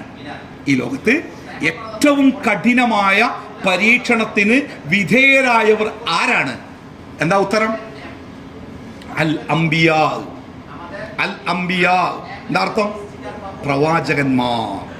ഈ ലോകത്ത് അള്ളാഹുവിൻ്റെ കൽപ്പനകൾ ഒന്നുപോലും ലംഘിക്കാതെ റബ്ബ് പറഞ്ഞതുപോലെ മാത്രം ജീവിച്ച ആ പ്രവാചകന്മാരെയാണത്രേ അള്ളാഹു ഏറ്റവും കഠിനമായി പരീക്ഷിച്ചത്. അപ്പം ചോദ്യകർത്താവ് വീണ്ടും ചോദിച്ചു, സുമ്മ മൻ യാ റസൂലല്ലാഹ്, അത് കഴിഞ്ഞാൽ പിന്നെ ആരേക്കാരൻ? അപ്പോൾ റസൂൽ പറഞ്ഞു, ആ പ്രവാചകന്മാരുടെ തൊട്ടു താഴെ ഈമാനുള്ളവർ. പ്രവാചകന്മാരോടെ ഈമാൻ ഒരിക്കലും നമുക്ക് എത്തിക്കാൻ കഴിയില്ല. ഒരിക്കൽ റസൂൽ സ്വല്ലല്ലാഹു അലൈഹി വസല്ലം പറഞ്ഞില്ലേ, ഒരു പ്രവാചകന്റെ ഈമാനിലേക്ക് ഒരു മനുഷ്യന് എത്തിപ്പെടാൻ കഴിയുമായിരുന്നെങ്കിൽ അബൂബക്കറിന് സാധിക്കുമായിരുന്നു. എത്തൂല. അപ്പോൾ അവിടേക്ക് എത്താൻ പറ്റൂല. അപ്പോൾ അതിൻ്റെ തൊട്ട് താഴെ ഈമാനുള്ളവർ. ആ ചോദ്യകർത്താവ് വീണ്ടും ചോദിച്ചു, സുമ്മ മൻ യാ റസൂലല്ലാഹ്, പിന്നെ ആരാ റസൂലേ? അപ്പോൾ ഉത്തരമുണ്ടായി, അതിൻ്റെ തൊട്ട് താഴെ ഈമാനുള്ളവൻ. പിന്നെ ആ ചോദ്യം പ്രവാചകൻ അവസാനിപ്പിക്കുന്നത് ഒരു വാചകത്തോടു കൂടി. എങ്ങനെ അറിയോ? ഓരോ മനുഷ്യനെയും അവൻ്റെ വിശ്വാസത്തിൻ്റെ തോതനുസരിച്ച് അള്ളാഹു പരീക്ഷിക്കും. അർജന്റീനൻ ടീമിൻ്റെ കളി, അർജന്റീനൻ ഫുട്ബോൾ ടീമിൻ്റെ കളി, ആ കളിയുടെ ശക്തി അളക്കണമെങ്കിലേ ഇന്ത്യനോടോ ബംഗ്ലാദേശിനോടോ കളിപ്പിച്ചിട്ട് കാര്യമല്ല. അത് ഫ്രാൻസിനോടോ അല്ലെങ്കിൽ ബ്രസീലിനോടൊക്കെ കളിക്കണം. അപ്പോഴേ ആ കളിൻ്റെ ശക്തി കണ്ടു വരും. ഒരു മനുഷ്യൻ്റെ ഈമാനിൻ്റെ ശക്തി അറിയണമെങ്കിൽ എന്ത് വേണം അറിയോ? അവൻ്റെ ജീവിതത്തിലേക്ക് കടുത്ത പരീക്ഷണം ചെല്ലണം. ആ പരീക്ഷണം അങ്ങോട്ട് ചെല്ലുമ്പോഴാണ് ഓൻ്റെ ഈമാൻ എത്ര ഉണ്ട്, എത്ര നോക്കണം. ഇബ്രാഹിം നബിക്ക് ചെറുപ്പത്തിലെ കുട്ടിനെ കൊടുത്തിട്ട് 10-30 കൊല്ലം ആ കുട്ടിനെ പോറ്റി വലുതാക്കി സ്നേഹമൊക്കെ ഏകദേശം സ്നേഹിച്ച് കഴിഞ്ഞിട്ട് 30-ാമത്തെ വയസ്സിൽ അർത്ഥം എന്നല്ല പറഞ്ഞേ, ജീവിതത്തിൻ്റെ സായന്തന കാലം വരെ ഒരു കുട്ടിയെ കൊടുക്കാതെ നിർത്തി അവസാനം കണ്ണും മനസ്സും തളർന്നു പോകുന്ന സമയത്ത് ഒരു മകനെ കൊടുത്തിട്ട് ആ ഖുർആൻ ആ പദം പ്രയോഗിച്ചങ്ങൾ മകൻ ബാപ്പയുടെ കയ്യിൽ പിടിച്ച് നടക്കാനായ പ്രായം. ഏതാണ് പ്രായം? ഒരു 3-4 വയസ്സാകുമ്പോൾ ഒരു കുട്ടി ഇങ്ങനെ ബാപ്പാൻ്റെ കയ്യും പിടിച്ചിങ്ങനെ നടക്കാൻ തുടങ്ങുന്ന ആ പ്രായം നോക്കാൻ നിങ്ങൾ. ആ പ്രായം എന്ന് പറഞ്ഞാൽ അടർത്തിയെടുക്കാൻ പറ്റും. ഞാൻ ഇങ്ങോട്ട് പോരാൻ വേണ്ടി ഒരു ബാർബർ ഷാപ്പിൽ എൻ്റെ മുടിയൊന്ന് ജസ്റ്റ് ഒന്ന് വെട്ടാൻ വേണ്ടി ഇങ്ങനെ ബാർബർ ഷാപ്പിൽ ഇരിക്കുമ്പോണ്ട് ഒരു കുട്ടീൻ്റെ മുടി വെട്ടുക ബാർബർ. ചെറിയൊരു 4-5 വയസ്സായ ഒരു പെൺകുട്ടിയാണ്, ഒരു ഹിന്ദു കുട്ടിയാണ്. ഒരു വല്യമ്മയും ഒരു വല്യച്ഛനും ഞാൻ ഇരിക്കുന്ന അതേ ബെഞ്ചിൽ അപ്പുറത്ത് ഞാൻ പോലെ നടുവിലാണ് പോയിരുന്നത്. ഈ വല്യമ്മ ഇടയ്ക്കിടയ്ക്ക് കണ്ണൊക്കെ തോത്തുണ്ട്, ഈ വല്യച്ഛനും തോത്തുണ്ട്. അപ്പോൾ ഈ കുട്ടിയുടെ മുടി വെട്ടിക്കൊണ്ടിരിക്കുന്നുണ്ട്. കുട്ടി അങ്ങനെ കുഴപ്പമില്ല. അപ്പം ഞാനിങ്ങനെ വല്യച്ഛനെ പരിചയപ്പെട്ട് എന്താണ് അപ്പം പറയാണ്, പേരക്കുട്ടിയാണ്, മകള് ദുബായിലാണ്, നേഴ്സാണ്. ഓൾ പ്രസവിച്ചിട്ട് 2ാമത്തെ കുട്ടിയെ പ്രസവിച്ചിട്ടുണ്ട്. അപ്പോൾ ആ കുട്ടിയെ പ്രസവിച്ച സമയത്ത് 2 മക്കളെ നോക്കാൻ ബുദ്ധിമുട്ടിയിട്ട് ഈ കുട്ടിനെ നോക്കാൻ വേണ്ടി വല്യച്ഛനി വല്യമ്മനി ഏൽപ്പിച്ചതാണ്. ഇന്ന് കുട്ടി തിരിച്ചു പോവാണ്. മകൾ പറഞ്ഞിട്ടുണ്ട് കുട്ടിയെ തിരിച്ചയക്കാൻ. അപ്പം മകളെ ഇന്ന് വരെ ഒട്ടുപാറാറില്ല, ഈ പേരക്കുട്ടിക്ക് വേണ്ടി ജീവിക്കുക. ആ പേരക്കുട്ടിയെ ഇന്ന് വൈകുന്നേരം എയർപോർട്ടിൽ നിന്ന് ദുബായിക്ക് കയറ്റിവിടണം. അവസാന നിമിഷങ്ങളിൽ ആ മകളിങ്ങനെ കണ്ണടയിൽ കുട്ടീൻ്റെ രൂപം ഇങ്ങനെ കണ്ടിട്ട് കണ്ണ് കുടച്ചിരിക്കുക. ഞാൻ എല്ലാവരോടും പറയല്ലോ കേട്ടോ, അവനാൻ്റെ കുട്ടികളെ സ്നേഹിച്ചുകൊണ്ട് പേരക്കുട്ടികളെ സ്നേഹിക്കാൻ നിൽക്കേണ്ട. കാരണം അത് കിട്ടൂല, അത് നമ്മളതാവൂല. അതുകൊണ്ട് അവരെ സ്നേഹിച്ചിട്ട് ഇടുന്നേരോ സ്വന്തം വീടിൻ്റെ സുഖം പോലും പേരക്കുട്ടികൾക്ക് വേണ്ടി അത് നേർച്ചയാക്കുന്ന ഒരു കാലമാണ്. അങ്ങനെയല്ല നമ്മളെ വീട്ടിൽ ഞങ്ങൾ ആണുങ്ങൾക്കൊക്കെ നിങ്ങൾ ഗൾഫിൽ നിൽക്കുന്ന നാട്ടിലൊക്കെ പ്രശ്നങ്ങൾ ഞങ്ങളെ പരിഗണിക്കാൻ ഞങ്ങളെ ഭാര്യമാരെ കിട്ടുന്നില്ല. നിങ്ങൾക്ക് ഈ കാവുത്തുള്ള സാധനങ്ങൾ, കാവുത്ത് കിട്ടങ്ങൾ, കാച്ചിൽ കറി സാധനം കണ്ടില്ലേ? കാച്ചിൽ കണ്ടില്ലേ? മണ്ണിൽ നിന്ന് കുഴിച്ചെടുക്കുന്ന ചേന പോലത്തെ കാണാൻ ഒരു രസം ഉണ്ടാവില്ല, ഒരു ജാതി സാധനമാണ്. എനിക്ക് ആ സാധനം കാണുന്നത് ദേശീയം. അതിൻ്റെ കോലമൊക്കെ അങ്ങനെ തന്നെയാണ്. അത് തിന്നണമെനിക്ക് ഇഷ്ടമല്ല. പക്ഷേ എൻ്റെ വീട്ടിൽ മിക്കവാറൊക്കെ രാവിലെ, പണ്ട് നമ്മൾ ചെറുപ്പത്തിൽ പ്രാരാബ്ധത്തിൻ്റെ കാലമായിരുന്നു, പാപ്പ കൂലിപ്പണിക്കാരൻ. അപ്പോൾ രാവിലെ മിക്കവാറും ചായക്ക് കടി കാവുത്ത വരും. അപ്പോൾ എനിക്കത് ഇഷ്ടമല്ല. പക്ഷെ എന്നാലും കണ്ണിലൊക്കെ വളർത്തുന്നത് നമുക്ക് ഉമ്മാനോടൊന്നും വർത്താനം പറയാൻ പേടിയുണ്ടോ? ഇന്നത്തെ കുട്ടികളന്മാർക്ക് പാത്രം തട്ടിയിട്ട് പോകുന്നില്ല, കിട്ടിയത് തിന്ന് പോകണം, അല്ലെങ്കിൽ നീച്ച് വയ്ക്കും അറിയുമ്മ. അപ്പോൾ നമ്മളിങ്ങനെ ആ കാവുത്ത് ഇങ്ങനെ ഇഷ്ടമില്ലാത്ത കാവുത്ത് തിന്നുകൊണ്ടും കണ്ണിന്ന് വെള്ളം അങ്ങനെ വരും. തിന്നല്ല നിവൃത്തില്ലല്ലോ. എന്തുകൊണ്ടാണ് എൻ്റെ വീട്ടിൽ എപ്പോഴും കാവുത്ത് ഉണ്ടാക്കി പിന്നെ മനസ്സിലായത്? എൻ്റെ ബാപ്പാക്ക് വലിയ ഇഷ്ടം ഇനി കാവുത്ത്. എൻ്റെ ബാപ്പാക്ക് ഇഷ്ടം. അതുകൊണ്ട് ഉമ്മ എന്ത് ചെയ്താലോ എപ്പോഴും ബാപ്പ കാവുത്ത് കൊടുത്താൽ കാവുത്തുണ്ടാവും. കാരണം ഉമ്മാൻ്റെ ജീവിതത്തിലെ ആഗ്രഹം ബാപ്പാൻ്റെ ഇഷ്ടങ്ങൾ നടത്തലാണ്. അതായിരുന്നൊരു വീട്. അവിടെ ബാപ്പ പറയുന്ന നടക്കും. ഇപ്പോഴോ ഞാൻ തമാശ കേട്ടെ, ഒരാൾ വൈകുന്നേരം അങ്ങാടി നല്ല കപ്പ വെക്കുന്നുണ്ടായിരുന്നു.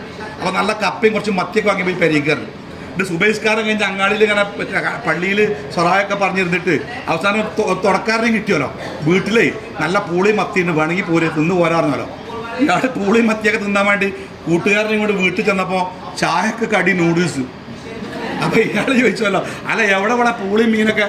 പൂളി മീൻ അത് ആർക്കാ പറ്റുക? ആ കുട്ടി ഇന്നലെ അന്തിക്കൊന്നും തിന്നാതെ കടന്നതാ. നൂഡിൽസേ പറ്റുള്ളൂ, 2 ഉണ്ടാക്കാമെന്ന് പറഞ്ഞ നേരല്ല, വേണമെങ്കിൽ തിന്നോളി പറയാം. മൂപ്പരിങ്ങനെ നൂഡിൽസൊക്കെ ആയിട്ട് ഇത് പൂളയാണ് മത്തിയെന്നൊക്കെ വിചാരിച്ചില്ലേ. ഞാൻ എല്ലാ പെണ്ണുങ്ങളോടും പറയട്ടോ, നിങ്ങളെ വീട്ടിൽ രാജാവ് നിങ്ങളുടെ ഭർത്താക്കന്മാരാവണം.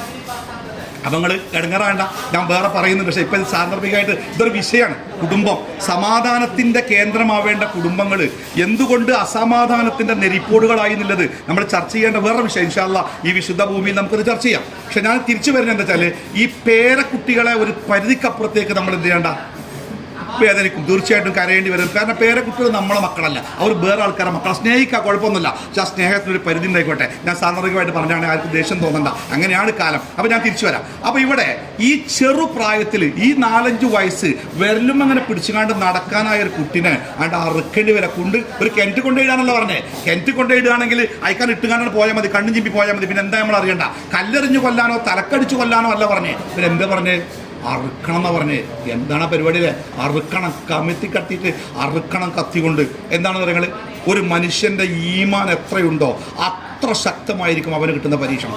അതുകൊണ്ട് നമ്മുടെയൊക്കെ ജീവിതത്തിൽ തീഷ്ണമായ ഒന്ന് കഴിഞ്ഞ് ഒന്നിങ്ങനെ പരീക്ഷണത്തിൻ്റെ മാലപ്പടക്കങ്ങനെ ഉണ്ടാവും. ഒന്ന് തീർത്ത് വരുമ്പോൾ അടുത്തൊന്ന്, അത് കഴിഞ്ഞ് വരുമ്പോൾ അടുത്തൊന്ന് വരുമ്പോഴേ എന്താ ചെയ്യേണ്ടത്? തകരല്ല, അവൻ്റെ റബ്ബേ എനിക്കെന്നെ ഇഷ്ടമാണല്ലേ ഈ പ്രയാസത്തിൽ, ഈ ദുന്യാവിൽ ഞാൻ ഇങ്ങനെയൊക്കെ ആയിട്ടും നിനക്കെന്നെ ഇഷ്ടമാണല്ലോ. അതുകൊണ്ടാണല്ലോ ഇന്നിങ്ങനെ പരീക്ഷകളെ പടച്ചോനെ പിടിച്ചു നിൽക്കാനും നല്ല ഉറച്ചു നിൽക്കാനുള്ള ഈമാനും ഇഖ്ലാസും തരണേന്ന് അള്ളാഹിനോട് മനസ്സറിഞ്ഞ് പ്രാർത്ഥിക്കാം. ഇതാണ് എൻ്റെ വിഷയം. എന്തറിയോ? പ്രാർത്ഥന.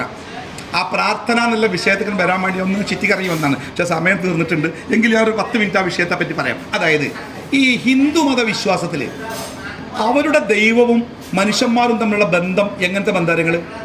ഒരു രാജാവും പ്രജയും തമ്മിലുള്ള ബന്ധമാണ്. ദൈവങ്ങളൊക്കെ രാജാക്കന്മാരും മനുഷ്യന്മാരൊക്കെ പ്രജകളുമാണ്. ക്രിസ്തു മതത്തിൽ എങ്ങനെ അറിയും? ഒരു പിതാവും പുത്രനുമാണ്. പിതാവേന വിളിക്കാം യേശുവിനെ, പിതാവും പുത്രനാണ്. ഇസ്ലാം മതത്തിൽ അള്ളാഹുവും നമ്മളും തമ്മിലുള്ള ബന്ധം എങ്ങനെയാണ്? ബാപ്പി മകനുള്ള ബന്ധം രാജാവും പ്രജയാ? അല്ല, പിന്നെന്താണ്? അടിമയും ഉടമയും. അള്ളാഹു ഉടമയാണ്, നമ്മൾ ആരാണ്? അബ്ദ്.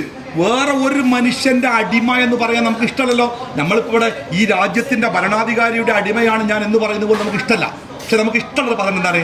ഞാൻ അള്ളാഹുവിന്റെ അടിമയാണ്. നബി സല്ലല്ലാഹു അലൈഹി വസല്ലമ മദീനയിലേക്ക് ഹിജ്റ പോകുമ്പോൾ, പ്രവാചകൻ മദീനയിലേക്ക് എത്തിയപ്പോൾ അതിന്റെ സന്തോഷം കൊണ്ട് മദീനയിലെ കുട്ടികൾ ഒരു പാട്ട് പാടി.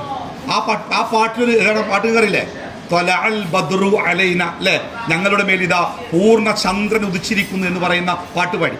ആ പാട്ടിലൊരു വരി ഉണ്ടായിരുന്നു. അവർ പാടിയ വരി എന്താണെങ്കിലോ, നാളത്തെ കാര്യങ്ങൾ ഇന്നേ അറിയാൻ പറ്റുന്ന അത്രയും കഴിവുള്ള ഒരാൾ ഞങ്ങളുടെ നാട്ടിലേക്ക് വന്നിരിക്കുന്നു. സന്തോഷം കൊണ്ട് പാടിയ നമ്മളെ കാണിക്കാൻ എന്താ കാട്ടുക? ഓർഡറൊക്കെ പൊന്തിച്ച് പാടിക്കളോട് അറിയും. നാളത്തെ അല്ല മറ്റന്നാളത്തും അറിയാന്നൊക്കെ പറയാം. പക്ഷെ റസൂലുള്ളാഹി സ്വല്ലല്ലാഹു അലൈഹി വസല്ലമ എന്താ പറഞ്ഞ ഞങ്ങള് അത് പാടരുത്. നാളത്തെ കാര്യം എനിക്കറിയില്ല, നാളത്തെ കാര്യം എനിക്കറിയില്ല. എന്നെപ്പറ്റി പറയുമ്പോൾ നിങ്ങൾ പ്രയോഗിക്കേണ്ട വിശേഷണം എന്താ അറിയോ? അബ്ദുല്ലാഹി വറസൂലു. എന്താ പറയേണ്ടത്? അബ്ദുല്ലാഹി വറസൂലു. അള്ളാഹുവിൻ്റെ അടിമയും അള്ളാഹുവിൻ്റെ റസൂലുമായ ആൾ വന്നിരിക്കുന്നു എന്ന് പറഞ്ഞോളി. അതിൻ്റെ അപ്പുറത്തേക്ക് എന്നെ പറ്റി പറയരുത്. അപ്പം ഞാൻ അള്ളാഹുവിൻ്റെ അടിമയാണ് എന്ന് പറയാൻ നമുക്കൊക്കെ അഭിമാനമാണ്. കാരണം അള്ളാഹുവും നമ്മളും തമ്മിലുള്ള ബന്ധം അടിമയും ഉടമയും തമ്മിലുള്ള ബന്ധം. എന്താ അടിമയും ഉടമയും തമ്മിലുള്ള ബന്ധത്തിന്റെ സവിശേഷത? ഉടമസ്ഥന് അടിമക്ക് യാതൊന്നും കൊടുക്കൽ അയാളുടെ ബാധ്യതയല്ല. ഈ അടിമക്ക് ഉടമസ്ഥനോട് യാതൊന്നും ചോദിക്കാൻ അവകാശമല്ല. പിന്നെ ഉടമയിൽ നിന്ന് കിട്ടുന്നതൊക്കെ അടിമക്ക് എന്താണ്? ഔദാര്യം മാത്രമാണ്, അല്ലേ? ഉടമയിൽ നിന്ന് അയാൾ ഒരു കഞ്ഞിവെള്ളം കൊടുക്കുന്നുണ്ടെങ്കിൽ, കിടക്കാൻ ഒരു ഇടം കൊടുക്കുന്നുണ്ടെങ്കിൽ, ഒരു 5 സെന്റ് ഭൂമിയിൽ ഒരു വീട് വെച്ച് കൊടുത്തിട്ടുണ്ടെങ്കിൽ, ഇന്ന് നീ ജോലിക്ക് വരേണ്ട കേട്ടോ, നിനക്ക് സുഖമല്ലല്ലോ എന്ന് പറഞ്ഞിട്ടുണ്ടെങ്കിൽ അതെന്താണ്? അത് അയാളുടെ ഔദാര്യമാണ്, അയാളുടെ കടമയല്ല. ഈ അടിമക്ക് അതെന്റെ അവകാശമാണ് എന്ന് ചോദിക്കാൻ യാതൊരു അവകാശമല്ല. അടിമയാണ്, അത് ഉടമസ്ഥനാണ്. അള്ളാഹു നമ്മളും തമ്മിലുള്ള ബന്ധം അങ്ങനെയാണ്. എന്ത് അള്ളാഹുവിൽ നിന്ന് കിട്ടുന്നുണ്ടോ അതൊക്കെ എന്താണ്? അള്ളാന്റെ ഔദാര്യ.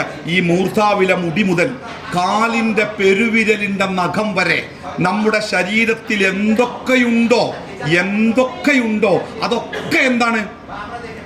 ഔദാര്യം. അള്ളാന്റെ ഔദാര്യം മാത്രം. ഒരു 10 റുപ്യക്ക് ഈ പെട്ടിക്കടയിൽ നിന്ന് പേന വാങ്ങുമ്പോൾ നമ്മൾ ചോദിക്കൂല, പേന എഴുതും, നാളെ ഞാൻ വീട്ടിൽ പോയിട്ട് എഴുതിയിട്ടില്ലെങ്കിലോ? ഇവിടെ തന്നോളി, മാറ്റിത്തരും. 10 റുപ്യന്റെ പേനക്ക് റീപ്ലേസ്മെന്റ് ഗ്യാരണ്ടി, അല്ലേ? 10 മാസം ഗർഭം ചുമന്ന ഒരു ഉമ്മ പ്രസവിച്ച് ആ കുട്ടീനെ ബന്ധുക്കൾ എടുത്ത് മുഖത്തേക്ക് ഇങ്ങനെ നോക്കിയപ്പോൾ ബന്ധുക്കളുടെ മുഖം ഇങ്ങനെ മങ്ങി. എന്തേ? കുട്ടി ശ്വസിക്കുന്നില്ല, കരയുന്നില്ല, അനങ്ങുന്നില്ല, ഒന്നുമില്ല. ഒന്ന് കുലുക്കി നോക്കി, ഒന്ന് തടവി നോക്കി, മൂർധാവിലൊക്കെ ഒന്ന് ശരിക്ക് ചെയ്തു നോക്കി, വായിലൊക്കെ ചേർത്ത് വെച്ച് ശ്വാസമൊക്കെ ഒന്ന് വലിച്ചു നോക്കി. ഡോക്ടർ വന്നു, പരിശോധിച്ചു, മാടിമിടിപ്പ് നോക്കി, സ്റ്റെതസ്കോപ്പ് വെച്ചു. ഡോക്ടർ പറഞ്ഞു മരിച്ചു, ജീവല്ല. എന്താ ചെയ്യാൻ പറ്റുക? പടച്ചോനെ, 10 മാസത്തെ പ്രാർത്ഥനകളും പ്രതീക്ഷകളും പ്രയത്നങ്ങളുമായി കാത്തിരുന്ന് കിട്ടിയ കുട്ടിയാണ്. ഈ കുട്ടിക്ക് ജീവല്ല, ഇതിനെ തിരിച്ചെടുത്തിട്ട് എനിക്ക് ജീവനുള്ള ഒരു കുട്ടിയെ കൊണ്ട് റബ്ബേ എന്ന് പറയാൻ ഒരു ഉമ്മക്ക് കഴിയുമോ? പറഞ്ഞിട്ട് വല്ല കാര്യമുണ്ടോ? എന്ന് പറഞ്ഞാൽ 10 റുപ്യന്റെ പേനക്കുള്ള ഗ്യാരണ്ടി പോലും ഇല്ലാതെ ഈ ഭൂമിയിൽ പിറന്നു വീണത് നമ്മൾ. എന്നിട്ട് നമ്മൾ ഇവിടെ എത്തി. ആരൊക്കെയായി നമ്മൾ? എന്തൊക്കെയായി? എവിടേക്ക് എത്തി? നമ്മൾ കണക്ക് കൂട്ടിയതിൻ്റെ അപ്പുറത്തേക്ക് എത്തിയില്ലേ? പച്ചരി വാങ്ങാനുള്ള ഗതി ഉണ്ടാവണമെന്ന് പ്രാർത്ഥിച്ചവന് ബസുമതി അരി വാങ്ങാനുള്ള പൈസ പടച്ചം കൊടുത്ത്, അല്ലേ? പണ്ട് സ്കൂൾ വിട്ട് വരുമ്പോൾ റോഡ് സൈഡിൽ കൂടെ സൈക്കിൾ ഇങ്ങനെ പോകുമ്പോൾ മാറി ഇങ്ങനെ ആലോചിക്കും, പഠിച്ചോനെ അതുപോലത്തെ സൈക്കിൾ എനിക്ക് കിട്ടിയെങ്കിൽ. എന്നിട്ട് ചെരുപ്പ് കൊണ്ട് ചക്രം വെട്ടിയിട്ട് ഉന്തിക്കൊണ്ടുപോരേന്. ഇന്നിപ്പോൾ വീടിൻ്റെ മുറ്റത്ത് കാറ് നിർത്തിയിടാൻ സ്ഥലമല്ല. ആരാൻ്റെ കാറല്ല, നമ്മളെ കാറ്. എവിടുന്നാ കിട്ടിയത്? അള്ളാഹ് ഖുർആനിൽ പറയുന്നുണ്ട്, നിങ്ങൾ ചോദിച്ചതൊക്കെ പടച്ചോൻ തന്നിട്ടുണ്ട്, നിങ്ങൾ ചോദിച്ചതൊക്കെ റബ്ബ് തന്നിട്ടുണ്ട്. അള്ളാഹു നിങ്ങൾക്ക് തന്ന നിഅമത്തുകൾ നിങ്ങൾ എണ്ണി തിട്ടപ്പെടുത്താൻ തീരൂല. നിങ്ങൾക്ക് തോന്നുന്നുണ്ടോ തീരുന്ന്? ICUയിൽ കിടക്കുന്ന രോഗിയെ കാണാൻ വേണ്ടി ചെന്നതാ. അപ്പൊ രോഗിയുടെ ഇപ്പം ഇങ്ങനെ മറ കൊണ്ട് ഇങ്ങനെ മറച്ചൊക്കെ തുണിയുണ്ട്, അതിന് ഇപ്പത്തൊരു ഭയങ്കര ബഹളം കേൾക്കുന്നുണ്ട്. അപ്പൊ അങ്ങനെ എത്തി നോക്കിയപ്പോൾ ആ ബെഡുമുണ്ട് ഒരാൾ ഇങ്ങനെ റാട്ട പോലെ കിടക്കുന്നു, മെലിഞ്ഞുണങ്ങിയ ഒരാള്. എന്താ അറിയോ? അയാൾക്ക് ശ്വാസം കിട്ടുന്നില്ല. നോക്കിങ്ങൾ, ഈ അന്തരീക്ഷം മുഴുവൻ ശ്വാസ. 5 പൈസ കൊടുക്കണം. നോക്കിങ്ങൾ, ഇതൊക്കെ ശ്വാസ. നമുക്ക് ശ്വസിക്കേണ്ട വായു കൊണ്ട് നിറഞ്ഞു നിൽക്കുക ലോകം. ഒരു 5 റുപ്യ കൊടുക്കണ്ട, പൈസ കൊടുക്കണ്ട, ഒരാൾ അനുവാദം വേണ്ട, ഒരാളും തടഞ്ഞാൽ നിൽക്കൂല. ആണ്ട് കയറും. വായു ഫ്രീ അല്ലേ? വായു ഫ്രീ ആണ്. ആ വായു ഫ്രീ ആയ ഇയാൾക്ക് എന്താണ് വായു കിട്ടാത്തത്? ഇയാൾക്ക് വായു ഫ്രീ അല്ലേ? ഈ നമ്മൾ ശ്വസിക്കുന്ന ഈ വായു കിട്ടാഞ്ഞിട്ട് ഇയാളിങ്ങോട്ട് വലിച്ചിട്ട് കണ്ണൊക്കെ പുറത്തേക്ക് വന്നിട്ട് കാലിൻ്റെ മടമ്പും മണ്ടയും മാത്രം ബെഡുമേ, ബാക്കി ഭാഗം വളഞ്ഞിങ്ങോട്ട് പൊന്തിക്കണം. ശ്വാസം കിട്ടായിട്ട് ഏത് ശ്വാസം നിറങ്ങൾ? ഈ നിറയെ കാണുന്ന ശ്വാസം. അത് നമ്മളിങ്ങോട്ട് വലിക്കുമ്പോൾ ആ ശ്വാസം ഉള്ളിക്കാണ് കയറുന്നുണ്ടെങ്കിലേ അത് പടച്ച റബ്ബിൻ്റെ ഔദാര്യം തന്നെയാണെന്ന് വിശ്വസിക്കാൻ മടിക്കാൻ. അതാ പറഞ്ഞേ, നിങ്ങൾ മരണം വരെ ഇരുന്ന് എണ്ണിയാൽ അള്ള തന്ന ഔദാര്യം തീരുലട്ടോ. രാവിലെ എണീക്കുമ്പോൾ, ബെഡിൽ നിന്ന് എണീക്കുമ്പോൾ നമ്മൾ ആദ്യം ചൊല്ലേണ്ട, ആദ്യം നമ്മുടെ നാവുകൊണ്ട് പറയേണ്ട വാക്കെന്താ? അല്ലാ, നേരം വെക്കുമല്ലോ, അലാറം അടിച്ചല്ലോ, ആരാത് ഓഫാക്കി, എന്താ പറയണ്ടേ? അൽഹംദുലില്ലാ. എന്താ നിങ്ങള് മാതൃഭൂമി പത്രത്തിലെ ഒരു ന്യൂറോ സർജൻ, ഞാൻ അത്ര പേര് മീരാൻ, അങ്ങനെ എന്തോ പേര്, അത് ഒരു വലിയ ഡോക്ടർ, അദ്ദേഹം ഇതൊരു ലേഖനം ഞാൻ വായിച്ച്, അദ്ദേഹം പറയുന്നുണ്ടായില്ലേ, ഓരോ ദിവസവും നേരം പുലരുമ്പോൾ നമ്മളെപ്പോലെ പൂർണ്ണ ആരോഗ്യന്മാരും അതിലേറെ പ്രതീക്ഷകളും കണക്കുകൂട്ടലുമായി കിടന്നുറങ്ങിയിട്ടേ രാവിലെ എണീക്കാത്ത ലക്ഷക്കണക്കിന് മനുഷ്യന്മാർ എല്ലാ ദിവസവും ഉണ്ടെന്ന. ഒന്നുകിൽ അവർ കിടക്കയിൽ മരിച്ചിരിക്കുന്നു, അല്ലെങ്കിൽ ശരീരം തളർന്ന് എണീക്കാൻ കഴിയാത്ത വിധം അവർ തളർന്നു കിടക്കുന്നു. അതിലൊന്നും പെടാതെ രാവിലെ ചാടിക്കെട്ട് നീച്ച് മൂരൊക്കെ നിവർന്ന് ആന്നാണ് പറയുമ്പോഴേ അങ്ങനെ അങ്ങോട്ട് പറയണമെങ്കിലേ പടച്ച റബ്ബിൻ്റെ ഔദാര്യം കോട്ടക്കണക്കിന് കിട്ടണം. ഏതെങ്കിലും ഒരു വഴിക്ക് പാഞ്ഞ ഒരു നരമ്പെങ്ങാനും ഒന്ന് പണി മുടക്കിയിരുന്നെങ്കിൽ എണീക്കൂല. ഇരുന്ന ഇരിപ്പിൽ ഇങ്ങനെ ബാക്കിക്കാണ് ചെരിഞ്ഞ് ഇതിൽ കൂടെ എന്തോ ഇങ്ങനെ ഒലിച്ചു വീണ് എല്ലാവരും പാടെ താങ്ങിയെടുത്ത് ആശുപത്രി കൊണ്ടുപോയി കിടക്കുക. ഡോക്ടർമാർ പറഞ്ഞു പ്രാർത്ഥിച്ചോളി, വേറൊന്നും ചെയ്യാനില്ല. അത്ര എളുപ്പങ്ങൾ. ആരോഗ്യവാന്മാരായിട്ട് ഇന്ന് രാവിലെയും ബെഡിൽ നിന്ന് നമ്മൾ എണീക്കുമ്പോൾ നമ്മൾ പറയേണ്ട വാക്ക് എന്തെന്നെയാണ്? അൽഹംദുലില്ലയേക്കാൾ വേറെ എന്ത് വാക്കാണ് ആ സമയത്ത് യോജിക്കുക? പടച്ചോനെ, ഇന്നും എണീക്കാൻ ലക്ഷക്കണക്കിന് ആൾക്കാർ ജീവനില്ലാതെ കടന്ന്, ലക്ഷക്കണക്കിന് ആൾക്കാർ സ്ട്രോക്ക് തളർന്ന് അവർക്ക് ജീവനില്ല, കഴിവില്ല. ഞാൻ ഇപ്പോഴും ഒരു കുഴപ്പമില്ലാതെ 52 വയസ്സായി, 52 കൊല്ലം ഓടിയിട്ടും ഒരു കുഴപ്പമില്ലാതെ പടച്ചോനെ ഞാൻ എണീറ്റിട്ടുണ്ടല്ലോ. അൽഹംദുലില്ലാ. അല്ലേ? ജീവിതത്തിൻ്റെ ഭക്ഷണം കഴിക്കാതിരിക്കുമ്പോൾ എന്താ ചൊല്ലണ്ടേ? അല്ലേ? ഭക്ഷണം കഴിച്ചു കഴിഞ്ഞാലേ അൽഹംദുലില്ലാ. ഭക്ഷണം കിട്ടിയാൽ പോരാ. നിങ്ങൾ കണ്ടിട്ടില്ലേ, കോടീശ്വരന്മാരായ ആൾക്കാർ ആശുപത്രിയിൽ ഇങ്ങനെ മൂക്കിലൂടെ ട്യൂബ് ഇട്ട് കാണ്ട് ഇറ്റിച്ചു കൊടുക്കുന്ന ഇത്തിരി പച്ചവെള്ളം കൊണ്ട് ജീവൻ നിലനിർത്തുക. നിങ്ങൾ അവരോട് ചോദിച്ചു നോക്കി, നിങ്ങളുടെ ജീവിതത്തിലെ ഏറ്റവും വലിയ ആഗ്രഹം എന്താണ്? അമേരിക്കയിൽ പോയിട്ട് പ്രസിഡന്റിനെ കാണണമെന്നല്ല. ഒരു പറയും ഈ പൈപ്പൊക്കെ പാടെ പറിച്ചിട്ടിട്ടേ ഒരു ഇറക്ക് വെള്ളം ഈ തൊണ്ടയിൽ കൂടെ ഒന്ന് ഇറക്കാൻ പറ്റിയിരുന്നെങ്കിൽ അതിന് എത്ര കോടി മുടക്കാനും ഞാൻ റെഡിയാണ് എന്ന് കണ്ണ് നിറച്ചുകൊണ്ട് പറയും. വീൽ ചെയറിൽ ഇങ്ങനെ തളർന്നിരിക്കുന്ന ആൾക്കാരോട് ചോദിച്ചു നോക്കണ്ടി, നിങ്ങളുടെ ജീവിതത്തിലെ ഏറ്റവും വലിയ ആഗ്രഹം എന്താണ്?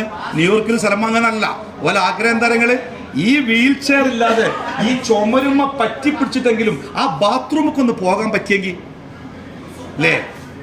കണ്ണൂർ ജില്ലയിൽ ഈ രോഗികളെ താമസിപ്പിക്കുന്നിടത്ത് ചെന്നപ്പോൾ ഒരു ഉമ്മ, ഒരു 10-75 വയസ്സ്, നട്ടലിന് ക്യാൻസർ ബാധിച്ചു പോയ ഒരു ഉമ്മ ഇങ്ങനെ ചുമരും ചാരി നിന്ന് ഖുർആൻ ഓതുന്നുണ്ട് നോമ്പാണ് കാലത്ത്. അപ്പോൾ അവരോടൊക്കെ സംസാരിച്ച്, അപ്പോൾ ആ ഉമ്മാൻ്റെ ഇടങ്ങേറ് പറഞ്ഞ എന്താ നിങ്ങൾ? ഉസ്താദേ, ഇടങ്ങേറ് അതൊന്നും അല്ല, വേദനയൊക്കെ ഞാൻ സഹിച്ചോളാം. എന്താ ഇടങ്ങേറ് പറഞ്ഞ നിങ്ങൾ? അതെ, അവരുടെ അരൻ്റെ താഴേക്ക് ഏകദേശം തളർന്നു പോയിട്ടുണ്ട്, ഒന്നും ചെയ്യാൻ കഴിയില്ല. അപ്പോൾ അവർ ഈ മലമൂത്ര വിസർജനം നടത്തിയാൽ അത് ശുദ്ധീകരിക്കാൻ വരുന്ന ആളുകൾ പാലിയേറ്റീവിൻ്റെ വളണ്ടിയേഴ്സാണ് വരുന്നത്. തൊട്ടടുത്തൊരു കോളേജുണ്ട്, ആ കോളേജിലെ NSSൻ്റെ വളണ്ടിയേഴ്സ് മിക്കപ്പോഴും വരിക. അത് വിരൽ ആണോ പെണ്ണോ ആരും ആവാം, അവരൊന്ന് ക്ലീനാക്കി പോകും. അപ്പോൾ ആ ഉമ്മയുടെ കൂടെ ഇരിക്കുന്ന ഒരു സ്ത്രീ ഉണ്ട്. ആ സ്ത്രീ പറയണേ, പ്രായമായ കാലം മുതൽ ഒരു മുടിയിഴ പോലും ഹറാമായ രൂപത്തിൽ അന്യനായ ഒരാളെ കാണിക്കാതെ അത്ര ശ്രദ്ധയോടെ ജീവിച്ചൊരു ഉമ്മ. ആ അമ്മയാണ് ഇപ്പം ശരീരത്തിൽ, ജീവിതത്തിൽ ഒരിക്കലും മറ്റൊരാളും കാണരുതേ എന്ന് ആഗ്രഹിക്കുന്ന തൻ്റെ ശരീരഭാഗങ്ങൾ മറ്റുള്ളവർക്ക് മുമ്പിലേക്ക് തുറന്നിട്ട് കൊടുക്കേണ്ടി വരുന്ന ഒരു ഉമ്മ അനുഭവിക്കുന്ന വേദന നമുക്ക് ഏകദേശം ആലോചിച്ചാൽ മനസ്സിലാവുമല്ലോ. നമ്മളൊക്കെ ആ തലത്തിലേക്ക് അല്ലാഹു സുബ്ഹാനഹു വ തആല വലിയ വിപത്തിൽ നിന്ന് നമ്മളെയൊക്കെ കാത്തു രക്ഷിക്കുമാറാവട്ടെ. നബി സല്ലല്ലാഹു അലൈഹി വസല്ലം എപ്പോഴും പ്രാർത്ഥിക്കാൻ ഒരു പ്രാർത്ഥന ഉണ്ടായിരുന്നു, അല്ലാഹുമ്മ ഇന്നി അഊദു ബിക അൻ ഉറദ്ദു ഇലാ അർദലിൽ ഉംരി. പടച്ചോനെ, വാർദ്ധക്യത്തിൻ്റെ അങ്ങേ തലക്കലേക്ക് എന്നെ എത്തിക്കേണ്ട റബ്ബേ. മൂത്രമൊഴിച്ചാൽ പോലും ഒന്ന് മാറ്റിക്കിടക്കാൻ മറ്റൊരുത്തൻ്റെ വെറുപ്പുള്ള മുഖത്തേക്ക് ദയനീയമായിട്ട് നോക്കേണ്ടി വരുന്ന നോട്ടുണ്ടല്ലോ, താങ്ങാൻ പറ്റൂല.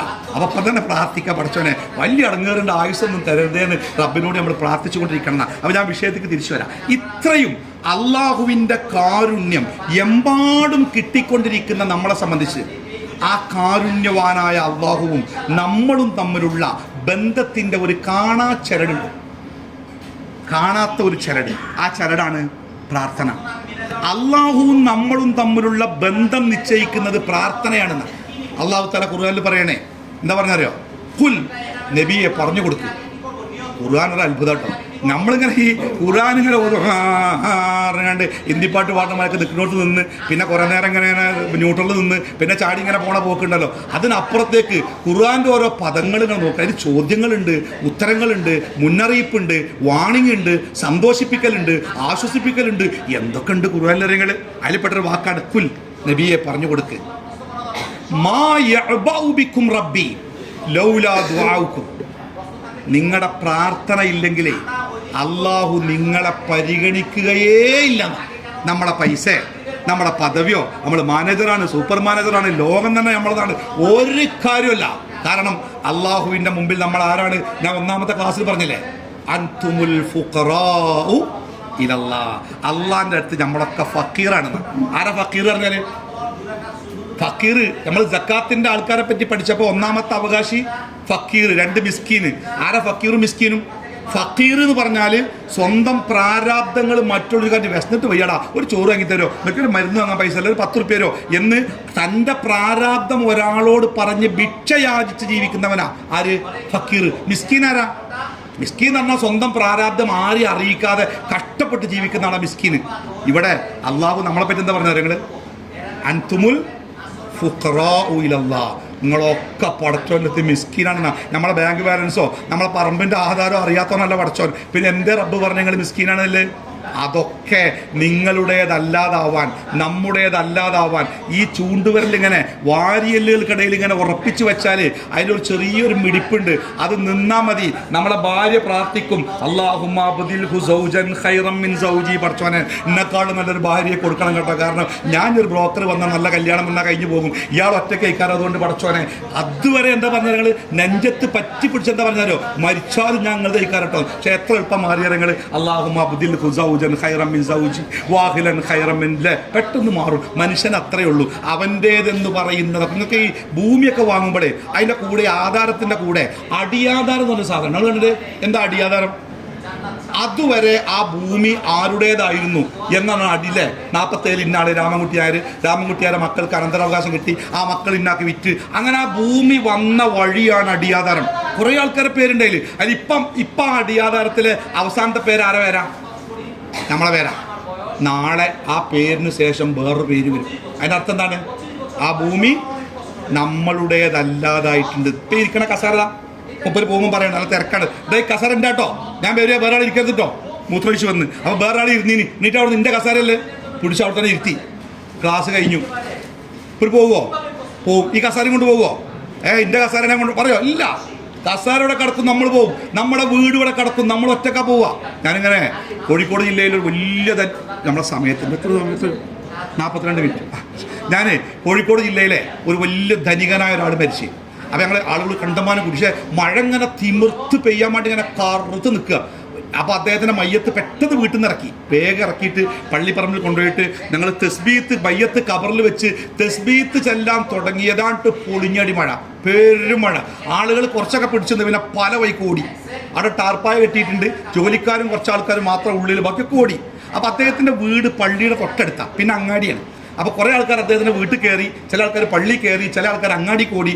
ഞാൻ ഓടിയെത്തിയത് അദ്ദേഹത്തിൻ്റെ വീടിൻ്റെ കാർ പോർച്ചിലാണ്. വില കൂടിയ കാറ്, ആ ചുരുണ്ട കൊമ്പുള്ള സാധനം ഉണ്ടല്ലോ, അതൊക്കെ വെച്ച കാർ ഇങ്ങനെ നിൽക്കേണ്ട മുമ്പിൽ, നല്ല കൂടിയ കാറാണ്. വീടിൻ്റെ മുറ്റൊക്കെ നല്ല ലാൻഡ്സ്കേപ്പിംഗ് ഒക്കെ മനോഹരം, ഒരു കോടികൾ കൊണ്ടുണ്ടാക്കിയ വീടാണ്. അങ്ങനെ നിന്ന് നല്ല കാറ്റും മഴയും, നന്നായിട്ട് കാറ്റടിച്ചപ്പോൾ ആരോ വീടിൻ്റെ ജനലൊക്കെ അടച്ച് ഉള്ളിലേക്ക് വെള്ളം തെറിക്കാതൊക്കെ വേണ്ടി അങ്ങനെ ഇരിക്കുക. ഞാനിങ്ങനെ മഴ ചോരാൻ വേണ്ടി പഴ തിമിർത്ത് പെയ്യുക. അങ്ങനെ നോക്കി നിൽക്കുമ്പോൾ ആ കബറിൻ്റെ പണിയൊക്കെ കഴിഞ്ഞ് അതിൻ്റെ മേലെ മണ്ണിട്ടിട്ട് അതിൻ്റെ മേലത്തെ ടാർപ്പായ കഴിച്ചിട്ട് ജോലിക്കാരുണ്ട്, കൈക്കോട്ടും തുള്ളിച്ച് അങ്ങനെ പോകുന്നുണ്ട്.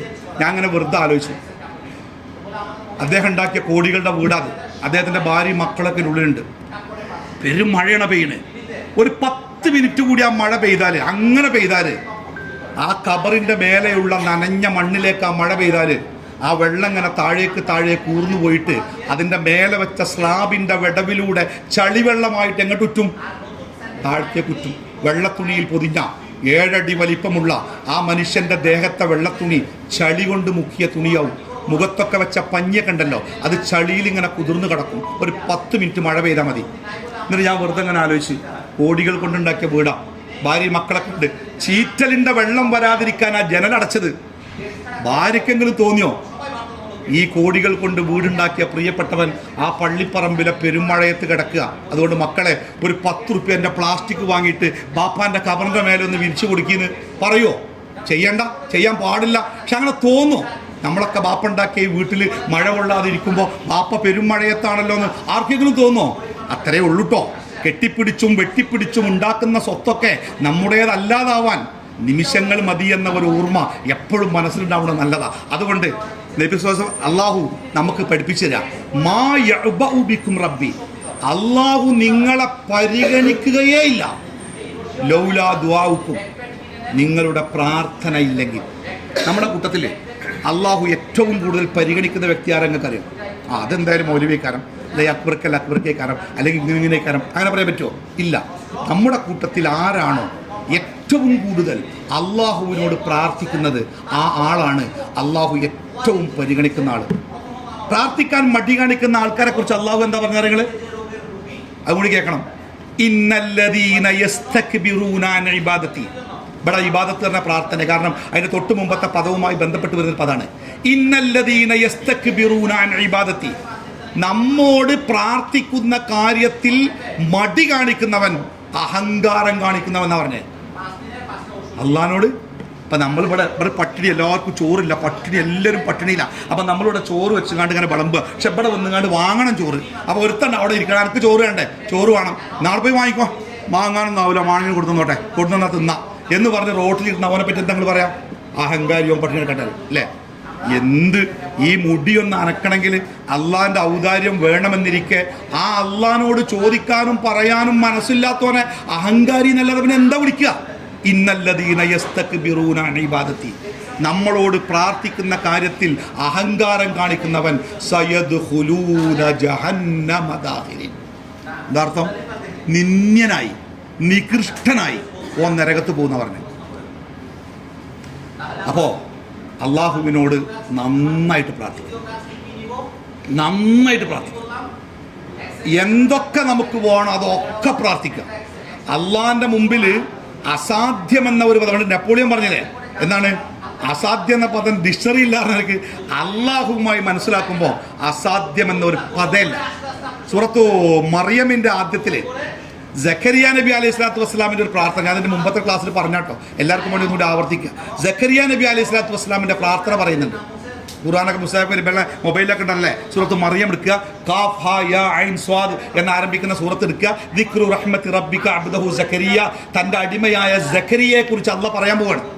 എന്താ സക്കരിയ? സക്കരിയക്ക് ഒരു കുട്ടി വേണം, വയസ്സയക്കണ്, വയസ്സ് പറഞ്ഞാൽ അങ്ങേയറ്റത്തെ വയസ്സയക്കണ്.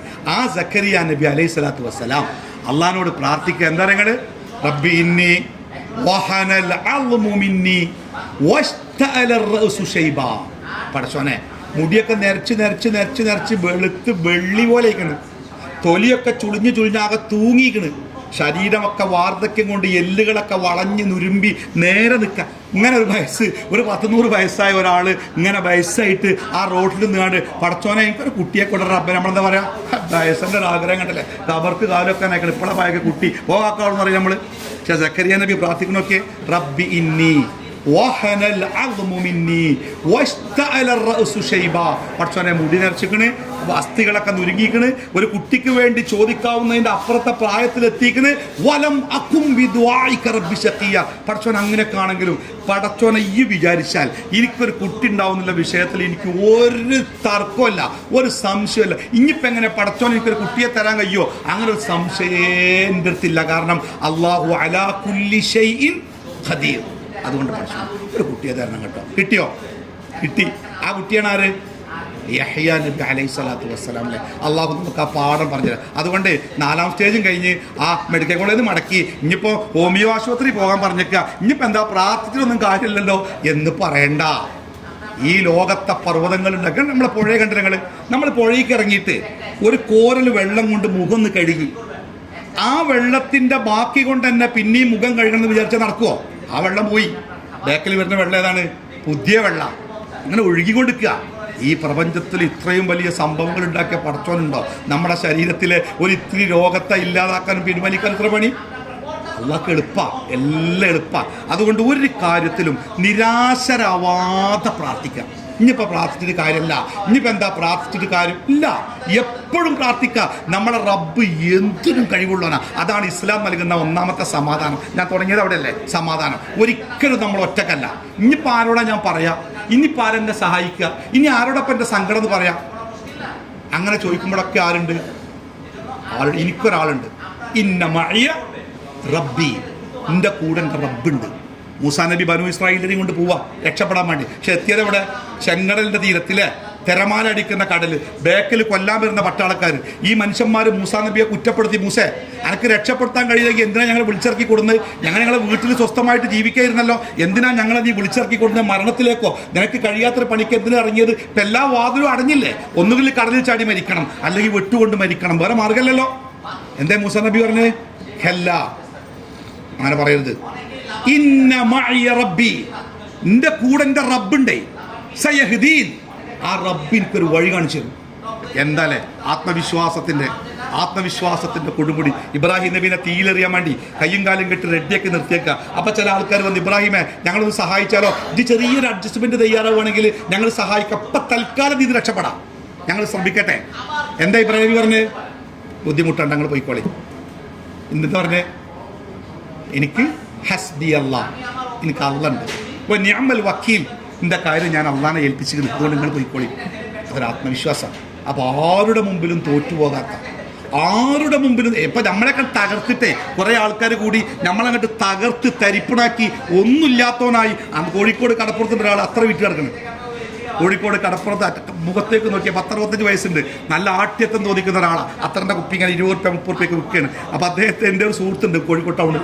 അദ്ദേഹം ഇയാളുമായിട്ട് സംസാരിച്ചിട്ട് ആ സംസാരത്തിൻ്റെ രാഗത്തുക എനിക്ക് അയച്ചു തന്നു, അത് നിങ്ങൾക്ക് ഉപകാരപ്പെടും. അപ്പോൾ എന്താ സംഭവം നിങ്ങൾ മുമ്പിലോട് ചോദിച്ചു. മുമ്പിൽ ഗൾഫിലേന് നല്ല കായുണ്ടാക്കിയാണ്, 2 മക്കളുണ്ടായിന്, ഒന്ന് UK ഒന്ന് US ജോലി ചെയ്യുക, ഭാര്യയുണ്ട്, കുഴപ്പമില്ല, അത്യാവശ്യം 1 ഏക്കർ പറമ്പും നല്ല വീടുണ്ട്, ഉഷാറായിട്ട് ജീവിക്കുക. അതിൻ്റെ ഇടയ്ക്ക് US മകൻ എന്ന് പറഞ്ഞത്രേ, ബാപ്പ കുറച്ച് പൈസ വേണം, നല്ലൊരു ബിസിനസ്സിന് ചാൻസ് ഉണ്ട് അവിടെ, കുറച്ച് പൈസ വേണം. ബാപ്പ പറഞ്ഞു, മോനെ ഞാൻ ഗൾഫിൽ നിന്നൊക്കെ മടങ്ങിയില്ല, ഗൾഫിലാണെങ്കിൽ കടം വാങ്ങാൻ ഒന്നുമില്ല, എൻ്റെ അടുത്തൊന്നുമില്ല, ഈ കാണുന്ന സ്ഥലം പോടും വേറെ ഒന്നുമില്ല, അതുകൊണ്ട് എന്നെ കൊണ്ടാവില്ല, മോൻ എന്തെങ്കിലും ചെയ്തോ. അപ്പോൾ മകൻ ഉമ്മാനോട് പറഞ്ഞത്രേ, ബാപ്പാരോട് ഇവിടെ ഇങ്ങനെ നിൽക്കാതെ ഈ സ്ഥലം പറമ്പ് വിൽക്കാൻ പറയും, ഈ വീടും പറമ്പും വിറ്റാൽ നല്ല പൈസ കിട്ടും, അതുകൊണ്ട് ബിസിനസ് ചെയ്യാം. ഈ കിടപ്പക്കപ്പാടം വിറ്റുകാണ്ട് ബിസിനസ് ചെയ്താലേ പലപ്പോഴും ആളുകൾ വഴിയാതാരാകുമല്ലോ. അത് ഇയാൾ കുറേ കണ്ണൂപ്പർ പറഞ്ഞ സ്ഥലം വിൽക്കാൻ പറ്റൂല, വേറെ എന്തെങ്കിലുമൊക്കെ വേണം നോക്കിക്കോട്ടെ, വിൽക്കാൻ പറ്റൂല, വിൽക്കാൻ ഞാൻ അയക്കൂല. പക്ഷേ ഒരു അപകടം മുമ്പ് സംഭവിച്ചിരുന്നു. ഇയാളൊരു സാമ്പത്തികമായ ക്രൈസിൽ കുടുങ്ങിയ സമയത്തെ ഈ സ്ഥലവും വീടും പോകാതിരിക്കാൻ വേണ്ടി അത് ഭാര്യൻ്റെ പേരിലേക്ക് അയാൾ മാറ്റി പണിതിരുന്നു. സ്ഥലം വീടും ഭാര്യൻ്റെ പേര് രജിസ്റ്റർ ചെയ്തിരുന്നു. അതുകൊണ്ട് തന്നെ ഇയാൾ അറിയാതെ, ഇയാളോട് ചോദിക്കാതെ ഈ മക്കളും ഭാര്യയും കൂടി സ്ഥലം വിറ്റ് ആ പണം കൊണ്ട് 2 ആൾ ഒരിച്ച് UK US പോയി ഉമ്മാനെ ഒരു കൊണ്ടുപോയി. ഇയാളെ കൊണ്ടുപോയില്ല. ഒരു ജീവിതകാലം മുഴുവനും ഈ മരുഭൂമിയിൽ ജീവിക്കാൻ വേണ്ടി കഷ്ടപ്പെട്ട ബാപ്പാരടങ്ങേറ്, അത് മിക്കവാറും അവർക്ക് പറയാം, എമ്മാരടങ്ങേറ് പറയാൻ കണക്കുണ്ട്. 10 മാസത്തെ ഗർഭം, പിന്നെ 2 കൊല്ലത്തെ മുളവിട്ടൊക്കെ ഈ ബാപ്പാരടങ്ങേറ് ആരും തീയതി ഡേറ്റ് ഒന്നും കുറിച്ച് വെക്കാത്തതുകൊണ്ടേ ഈ ബാപ്പാൻ്റെ ഇടങ്ങേറ മക്കൾ അറിഞ്ഞില്ല. അയാൾക്ക് അത്ര വിറ്റ് കണ്ട കടപ്പുറത്ത് ഇറക്കുക. അപ്പം അതുപോലത്തെ ചില തകർച്ച. അപ്പം നമ്മളൊക്കെ വിചാരിക്കുക ഞാൻ എന്തായാലും തകരൂല, ഒരു 4 തലമുറകളിൽ ഞാൻ ഉണ്ടാക്കി വെച്ചിരിക്കണ്. 4 തലമുറ പോയിട്ടേ അടുത്ത വൈകുന്നേരത്തെ കട്ടൻ ചായ അവിടെ കിട്ടണമെങ്കിൽ ഒരാളോട് ഇങ്ങനെ ചായ വാങ്ങിത്തരുമെന്ന് ചോദിക്കാൻ ഒരുപാട് സമയമൊന്നും വേണ്ട. അതുകൊണ്ട് നമ്മൾ എന്ത് ചെയ്യണം നിങ്ങൾ ഏത് സമയത്തും ഏത് തകർച്ചയിലും തകർന്നു പോകാതിരിക്കാൻ എൻ്റെ കൂടെ എൻ്റെ റബ്ബുണ്ട്. ഇന്ന മഅയ റബ്ബി.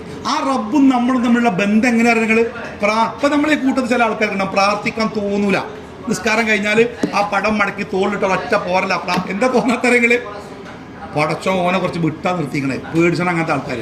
നമ്മളെന്നെ പേടിക്കണ്ടേ? എനിക്ക് എന്താ പ്രാർത്ഥി? ഇവിടെ ഈ മക്കയിൽ ഭക്ഷണം റെഡിയാ, പാത്രം കൊണ്ട് ഇങ്ങനെ വന്നാൽ എത്രണ്ണം വേണ്ടി ആകും. ഇന്ന് പുട്ടൊക്കെ നമ്മൾ പൊട്ടിക്കണ്ട, ഒരു പൊട്ടിച്ചെന്നൊക്കെ അത്ര പൊടിച്ചൊക്കെ അത്ര സുഖം. പപ്പട കടലങ്ങൾ പൊട്ടിച്ച ഇവിടെ ഒരാൾ കഴിഞ്ഞ പ്രാവശ്യം മുമ്പ് അച്ഛനെന്ന് പറഞ്ഞ് എനിക്ക് ഇവിടെ ആകെ 2 ആഗ്രഹമുള്ളത്, അത് 2 ഒന്ന് ചിലപ്പോൾ നടക്കുകയും കാരണം രണ്ടാമത്തെ നടക്കും തോന്നുന്നില്ല. അപ്പോൾ എന്താ വെച്ചാൽ ഒന്ന് അജറുൽ മുത്തണം, അതൊരാഗ്രഹം, അത് ചിലപ്പോൾ നടക്കും. രണ്ടാമത്തത് പൊട്ടാത്തൊരു പപ്പടം കൂട്ടണമെന്നാണ്, അത് നടക്കും തോന്നുന്നില്ല. അത്ര സൗകര്യം ഇവിടെ എല്ലാമായിട്ട് AC പള്ളിയിൽ ഇരുന്നിട്ട് പടച്ചോനേന്ന് വിളിക്കാൻ, നമ്മുടെ പ്രയാസം ബുദ്ധിമുട്ടും പറയാൻ, നമ്മുടെ ആഗ്രഹങ്ങളും നമ്മുടെ സങ്കടങ്ങളും പറയാൻ നമുക്ക് തോന്നുന്നില്ലെങ്കിൽ ഒന്ന് നെട്ടണം ഉള്ളിൽ. എന്താണ് നെട്ടുകറിയാം? പടച്ചോൻ്റെ ഇത്തിരി ഇപ്പം ഇവിടെ ഇങ്ങനെ വന്നിട്ട് ഇപ്പം ഇവിടെ അക്ബർക്ക് വന്നിട്ട് നിങ്ങളെ വന്നിട്ട് എനിക്ക് ഭയങ്കര ഇഷ്ടപ്പെട്ട കേട്ടോ, അള്ളാഹു ആഫിയത്താരോ വർദ്ധിച്ചു കൊടുക്കട്ടെ. അപ്പം അങ്ങനെ വന്നിട്ട് അദ്ദേഹം നിങ്ങളോടൊക്കെ സംസാരിക്കുക, എന്നോട് നിൽക്കേണ്ട അടുക്കാൻ പറ്റില്ല. ഞാൻ ഇവിടെ അങ്ങനെ ഒറ്റയ്ക്ക് നിൽക്കേണ്ടി വരിക എൻ്റെ സങ്കടത്തിലേക്ക്. കാരണം അതിലേറെ പേടിക്കണം. എന്താ പടച്ചോനോട് പ്രാർത്ഥിക്കാൻ എന്താ എനിക്ക് തോന്നാത്തത്, എന്താ പടച്ചോനോട് പറയാൻ എനിക്ക് പറ്റാത്തത്, ഇതൊരു പേടിയാണ്.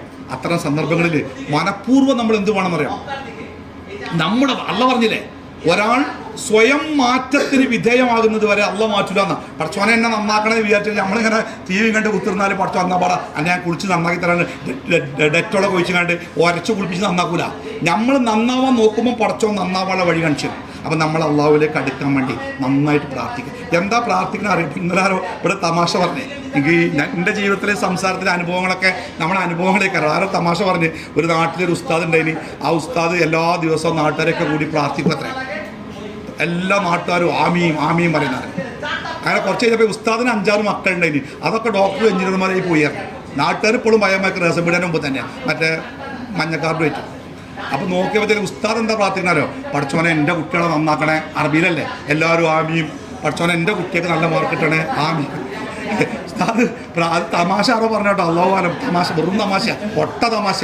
പക്ഷേ നമ്മൾ അള്ളാഹു താല പ്രവാചകൻ പഠിപ്പിക്കണേ, അലസമായ മനസ്സിൻ്റെ പ്രാർത്ഥന അള്ള സ്വീകരിക്കൂല. എന്താ അലസമായ മനസ്സിൻ്റെ പ്രാർത്ഥന? എന്തിനാണ് പ്രാർത്ഥിക്കുന്നത് എന്നറിയാതെ ആമീം ആമീൻ. ചില സദസ്സിലൊക്കെ ആമീൻ ആമീൻ. എന്താമീൻ? ആമീൻ എന്ന വാക്കിൻ്റെ അർത്ഥം അള്ളാഹുവേ ഞങ്ങളുടെ ഈ പ്രാർത്ഥന സ്വീകരിക്കണം. എന്താണ് ഈ പ്രാർത്ഥിക്കണമെന്ന് അറിഞ്ഞാലല്ലേ ഈ ആമീൻ പറയുന്ന അർത്ഥം ഉണ്ടാവുള്ളൂ.